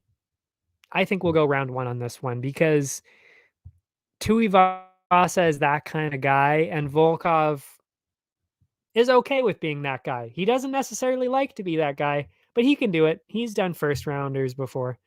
I mean, he got one actually recently. Shoey when he wins the belt. Well, then I'm never doing a shoey because he ain't winning. Volkov does also like to lose. Exactly. That is the other thing. Volkov seems to have that ceiling. He does really well against everybody else. And I think Tuivasa is actually a very similar guy, which is why this is such an interesting one because both of them are those guys. They're like, they can't seem to break into the top 3 or 4, but they are bang on right in that 5 to 10 range. And they're very, very good at that. And you probably won't be seeing either one of them slip out of that range until they're like, starting to find their way out of the UFC, I would say. Well, when you start to see Jailton Almeida get in there and start doing these things, and you start to see those new age heavyweights like Aspinall, Jailton Almeida, and other people like that, those rankings are going to start to switch up a bit, and you're going to see Volkov get the hell out of there. Probably even Tuivasa too. But until that happens, yes, they will be firmly entrenched in that range. Anyway, so yes, I do think Tai has a very good chance, and I will be going round one to balance that out because I think Volkov, he's got a chance at the round one as well, or maybe even just under 1.5. We'll see. I mean, Bet99 doesn't have those odds up yet, so I'll pick and choose what I think looks better at the time. Because if under 1.5 is plus money, I'm taking that. I'm taking that all day. Then we've got the main event, and I mean, do I really even need to say what's going to happen here? Like, I think it's pretty fucking clear what's going to happen. You know what I mean? Like, Sean Strickland got knocked the fuck out by Alex Pereira in the first round, like not even that long ago. And we know Pereira and Izzy are very, very similar. Like, obviously, I mean, that's their whole thing is that they're very similar and pretty much equal skill. So what do you think is going to happen when Adesanya hits him? In 5 rounds, he is going to get knocked out, guaranteed. I truly would be shocked if Strickland does not get knocked out. Truly, I really would be actually genuinely surprised. Do what's going to happen in the first round? No, because Adesanya doesn't fight like that. Do I think it's going to happen in the second round? Yes. Yes, I do. Second, third round, when Adesanya always then, he's downloaded his information. That's what he always says. Downloads in the first round, comes out in the second and third to really go for it. And he knows. Izzy is a very smart guy. I mean, we know that. We've seen he knows that he can't get a decision win over Strickland. He also knows that if he gets a spectacular KO, it's going to be all over the place and it's going to just propel him even further up where he is now. I mean, he's already got the star power. He knocks Strickland out cold like we know that he can. It's just going to just grow and grow and grow. I mean, he's already on the cover of the special edition of UFC 5. He's got to get a knockout. Come on. But yeah, I mean, and you know what's funny actually too is Strickland has said this himself. He literally straight up said a couple months ago that I have I mean, I don't know the exact words. I'm sure he said it more colorfully, but he says he has the chin of a woman. I'm pretty sure is what he said. He himself says that he does not have a chin. So if he is saying that and he's going against probably one of the best strikers in the UFC, what do you think is going to happen? He's going to get knocked out. So you got to go Adesanya KO, bring those odds down at least a little bit. And then you got to play probably the under. I'm thinking under 2.5, under 3.5. Because like I said, Izzy tends to wait a little bit. I think the under 2.5 is good though, because that just means he's got to get the KO before the end of the third round. I could see that because if you start to then shift into the fourth and the fifth round, does he get the KO at that point? Does he go for it, or does he just say, "Man, I'll just win the decision"? Because that is usually what he does. So, like I said, that's why I'm thinking second, third round. That's the sweet spot. That is the sweet spot, especially for these bets too. I don't even know what Adesanya KO would be. It's probably the odds are probably not great. Like they're probably still like minus 200 something, to be fair. I'll check it now just to kind of check in. He also said his plan is to wrestle, but his CT. Yeah, I saw that. I saw that exact quote. Yeah. And what's interesting too is they asked him about the potato one, and he said actually that he was planning on grappling and that he was going to wrestle, but that he never got the chance. He said he was going to do that later in the fight, but he wanted to go with the striking because he figured he could compete with Pereira on the feet. And he said that obviously that was the mistake and then he got knocked out. So he never even tried to grapple in that one, but that was the plan. That was what he was going to do. So in this one, we could definitely see him grapple. I would be surprised actually if we didn't see him grapple, because I think he obviously knows I don't want to get knocked out in the first round again. let's grapple a little bit. He is smart enough to at least do that. I mean, maybe he doesn't seem like he's smart enough to do that. He puts on a good facade that he's an idiot, but trust me, he's a little bit smarter than people give him credit for. I think he will grapple a little bit. How well that's going to go? Probably not that well. I think Izzy's still going to shut it down fairly well and still get the knockout. That's why I'm in my mind at all. But he should at least be able to make it interesting. We should at least be able to see a little bit of grappling, a little bit. I mean, even just a touch. But yeah, what have we got here? Adesanya KO. What is it at?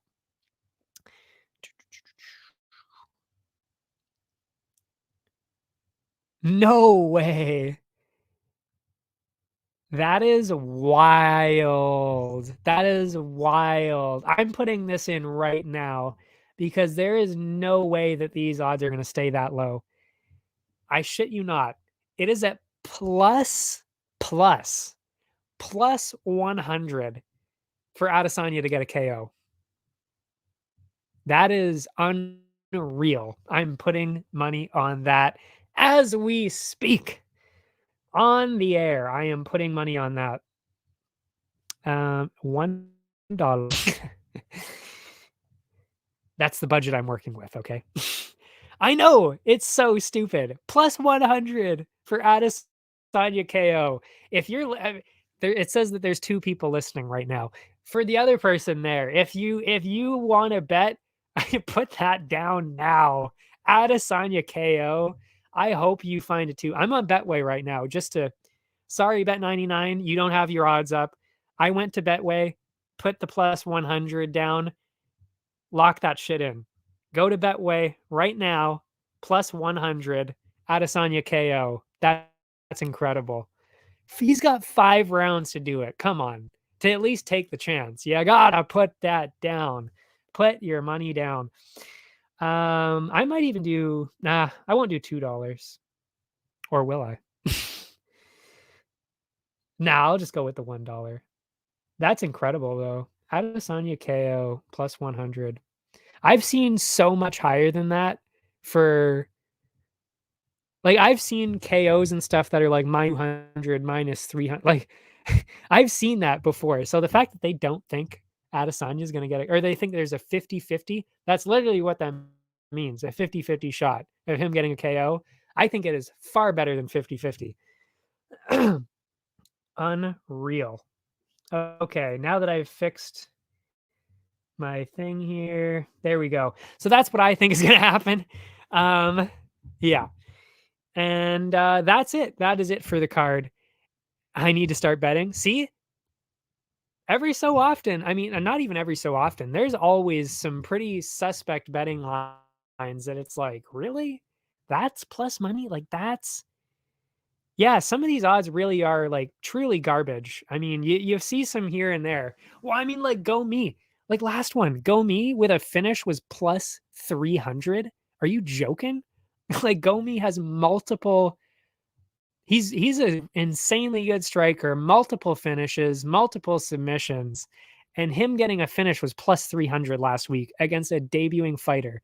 That is psychotic odds to me. When I saw that, I was like, I am running to the bank with this. I hope he gets the finish. I mean, unreal. Yeah, you see some crazy odds here and there. And I think even the money line sometimes is a bit questionable. I mean, like minus 550, that's what I got Adesanya at, minus 550. I get it. Like that's still pretty high, but I mean, even a minus 550, like you're still going to bet on Adesanya minus 800. You're still going to put money on him. I mean, there's still so much value there for sure. Just get your bets in early. That's what I say. If you know what you're going to be doing. Yeah. And that's exactly why I do it like this too, because I'm going to put that up actually. Just because, thank you for saying that. Of course it's not showing now. Why is my fucking button not working? There we go. Yeah, no. And that's exactly why I bet like this, because I've bet every other way. And this is seemingly the one way that really does consistently get you there. But yeah. Anyway, as I was saying, but yeah, you just get your bets in early. Like I said, he was minus 550 when I got it. He's minus 600 already now. He's probably going to be minus 700 soon. What's he at here? Oh yeah, it's still minus 600 even here. I mean, even what happened with the Contender Series, no joke. This week, actually, which is the guy that lost too, by the way, but the guy that lost, he was a minus 400 favorite on Sunday, I think. When I put the bets in, when the betting line closed, he was at minus 800, I saw. Minus 800. That is twice as high. Minus 400 to minus 800 2 days later. That's it. So they doubled it 2 days later. So yeah, literally just get your bets in early. If you know your parlays, you know who you're going to bet, get them in early. Get them in early. But yeah, my final bets of the night, Adesanya has got to be the sniper pick. I mean, He is not losing this fight. I am sorry. He is not losing this fight. 0% chance Sean fight. And I've grown to become a Strickland fan. He is so fucking funny. He is so unhinged. I love him, but he's not winning this fight. I'm sorry. No. So I'm going all in on Adesanya, and I really mean all in on this. I got him at minus 550. I'm not going 6 units. I'm not trying to win 1 unit here. I went 11 units. 11 units all on Adesanya to get 2 units up because I know he's going to win. Who gives a shit if it's 11 units? He's going to win anyway. So I'm going to win 2 units right there. China will retain the belt. Oh my goodness. Yes. But he might get cursed. He might get that UFC cover curse again. My goodness. That's been a bad curse. I got to say, the UFC curse. I mean, I think Connor was on there. He started losing. Valentina lost. Volkanovski lost to Islam after being there. Masvidal got fucking lost a bunch after that. Izzy even lost his belt after he was on the cover. So we don't want him to get cursed again. Oh my God, we might be cursing Volkanovski. Holy shit. Actually, no, Volkanovski wasn't on the cover before, but he is now. Oh, and Valentina wasn't on there either, but yeah, I was thinking of the Venom curse. Yeah, the Venom curse got Volkanovski, Valentina, Ortega gone. Oh, that was a bad one. Yeah, so many people. Kay Hansen. Oh my God. Kay Hansen. That's the worst tragedy of the Venom curse. Oh my goodness. Because I love Kay Hansen. I really do. I think she's super talented. Yes, of course, she's attractive too. She's got one of the most popular OnlyFans of MMA. But my God, did she get screwed by the Venom curse? As soon as she got signed by Venom and she was one of the main people, one of the faces of Venom, she lost, I think it was like 3 in a row, 2 or 3 in a row. She never won after that. Brutal. Absolutely. And she lost a split decision in there too, I think too, or like a bad decision in there too. Yeah. Rough. But yeah. We don't want to see Adesanya, Volkanovski, and Valentina get fucked by the cover curse too. And they already got screwed by that Venom curse. Anyway, enough of the curses. Back in minus 550. Adesanya, that's the sniper pick. Doubled it up, 11 units, all on Adesanya. By the way, I only put 30 something units on each card. So a third of my budget is on Adesanya this time, and I have no regrets whatsoever. He winning. He is winning this time. In fact, I mean, you could even go Adesanya KO. No, I don't want to go Adesanya KO for sniper pick because he could get a decision. It's really all up to Adesanya. Anyway, B. Ooh, yeah. Because I didn't do this, I might be rearranging these letters here. But I kind of stand by who I'm picking in general. I think Tafa is B. I mean, I don't know. Because it is heavyweight. He could get something crazy. Let's see here. Let me look through. No, I stand by that. Tafa is B. Exactly. Yeah. He might put on exactly. That is exactly my point. He might exactly do a Cannonier Prince where he knows he could probably do a little bit more, but doesn't really want to get hit and embarrassed. So just does a boring decision instead. But with Strickland, though, he doesn't have that fear, though, because with Cannonier, I think Adesanya knew it's like, okay, I can't make any mistakes against Jared because he could knock me out. Whereas I think he kind of thinks with Strickland, he's not going to knock me out. Like, he's not a knockout guy. Like, and Strickland said that himself too. Strickland literally said, I am not a knockout guy. So he's not a knockout guy and he doesn't have a chin. So what do you think is going to happen? He's going to get knocked out. But anyway, again, the fact that that's a plus 100 is baffling. Anyway, so B, Tafa. I gotta go with Tafa as B. C and D, I'm not really sure because I might be going. Maybe Allberg is C. I mean, he's so good. No, Jung is good too. Because you got Malarkey, you got Jenkins. Jenkins could be C. I could really see him winning pretty easily. Yeah, Jenkins has got to be C, I think. So I'll type that in. Let's see. We'll figure this out live. And then I'll go after this, obviously. Jenkins. Yeah, I think Jenkins should be C. He's clearly way better. And then D, I'm thinking Malarkey. No, because Mac Desi has an outside chance at winning. I mean, he did just get knocked out. He's more likely to. I honestly actually think it's the opposite with Dricus. He knows how good Dricus is. That's why he wants that fight. So I actually think that would be another one because that's why he fought Whitaker like that too. He does not ever want to make mistakes. He's not that kind of guy. So I actually do think that when he fights Dricus, that's going to be a decision. I think, especially since Dricus I don't think has he ever.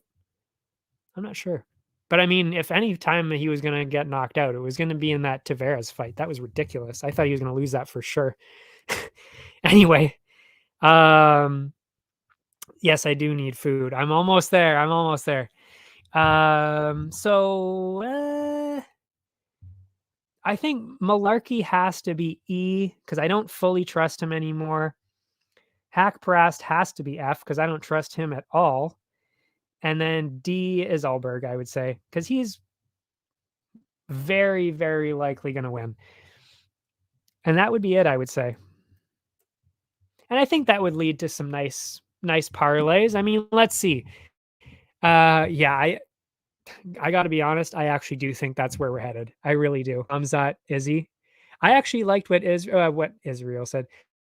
I liked what Ariel said today because I watched a little bit of the MMA Hour this morning, and he did say, and I was actually thinking the same thing as, especially since DDP is out a little bit, and he kind of pissed off the UFC by not doing this fight, which is stupid. I also agree with Ariel on that. It's stupid that they're mad at him, but they are. And nobody loves, I mean, everybody loves Chimaev. I mean, you can't deny that he would sell over 1 million pay-per-views in a title fight, guaranteed. There's no fucking way he wouldn't. So I actually do like the idea. UFC 300 Adesanya Chimaev. I really do like that. If Chimaev beats Paulo Costa, which I think he will. I mean, I think he will. I'm not saying it'll be super easy and super, as well, like a Chimaev fight, but yeah, he's gonna win. I would say. You don't like Chimaev? Good lord. I mean, I like the villain. I always empathize more with villains, so maybe that's why I like him more. Because he honestly reminds me of me. Like if I had that skill, that is exactly how I would act and exactly how I would fight. I would run straight at people and fuck them up, and that would be it. They wouldn't even hit me. That is exactly how I would want to fight, I should say. Not exactly how I would fight. Not capable of that. Especially my size. I'm not capable of that. But if I could choose anybody to be like, it would probably be Chimaev, to be honest. And I just have that same mentality of like, fuck you. You think you can beat me? I don't fucking think so. I'll even play your game. That's what he did with Burns. He didn't need to strike. He could have beaten him other ways. He just felt like fighting. He's just a lunatic. I mean, I'm not that crazy. I wouldn't get in a fight for no reason. But anyway, yes, he is exciting though. But he should win though. Costa just isn't. I don't think he's got the grappling. Costa's grappling is good, but nobody has better grappling than Chimaev. Absolutely nobody. Not a single person on. I don't even know if there's anybody in the entire UFC that could compete like that, except for Bo Nickel. I think that's comparable. I think they're pretty close. Oh no, you'd be the Bilal. Oh no, you're basically Bilal at that point.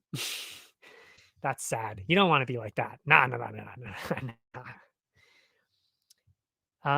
Anyway, oh yeah, so the parlays, I mean, ABC parlay, that's Adesanya, Tafa, Jenkins, I think that's pretty solid. ADF, that's Adesanya, Hackparast, Ulberg, even that sounds pretty solid. BCE, no Adesanya, that's Tafa, Jenkins, Malarkey. That's probably a bit up in the air. I would say that one. ABDF, Adesanya, Tafa, Ulberg, Hackparast. That's pretty solid. ACDE, Adesanya, Jenkins, Ulberg, Malarkey. That actually might be the best one. That's the 4-leg. And that's actually my Grand Slam too. And listen, I've cashed in more. I think I've cashed in the exact same number of triple plays and Grand Slams, which is a bit weird. And that would be it. And I'm pretty sure I heard that my mom just opened the door, which means my food has now arrived anyway. So perfect timing. We'll call it a night here. Maybe this isn't the most exciting pay-per-view we've had in a while, but I'm sure there's going to be some good moments. I know for a fact there's going to be some good KOs. I don't know who's going to get the KOs for sure, but I mean, when you've got Tafa, Tuivasa, Volkov, I mean, Adesanya, Malarkey, even Jenkins, Ulberg, they're all knockout guys. So, I mean, we're going to be seeing some knockouts here for sure. Hopefully some highlight reel ones. Can't wait. I'm excited. And I will see you next week, I guess, which is, I have no idea what card is next week. I have no idea. But thanks for watching, everybody. If you want to see any of the other sports that Area 51 has got, they're linked below. I do all the MMA stuff, of course. All my socials are below. We're revamping. Oh my God. How could I forget? It is Grasso Shevchenko. And that's really important because Noche UFC is also Blue's birthday. It's my birthday on September 18th. So Noche UFC is also my birthday card. So I'm very excited for that one, especially considering I love Grasso and Shevchenko. I mean, how do you not want to see Raul Rosas Jr. destroy some guy? I mean, I can't wait to see that. So yeah, I'm excited. Maybe I'll have some time just because it's Noche UFC. I don't know. I'm definitely having nachos. I know that. Yeah, I don't know. Maybe we'll have a whole Mexican themed birthday party for me. I don't know. Who knows? Maybe some churros. I don't know. Who knows? We'll see. We'll see. But yeah, how could I forget about that? So next week, I will see you then. Can't wait. I'll see you next time.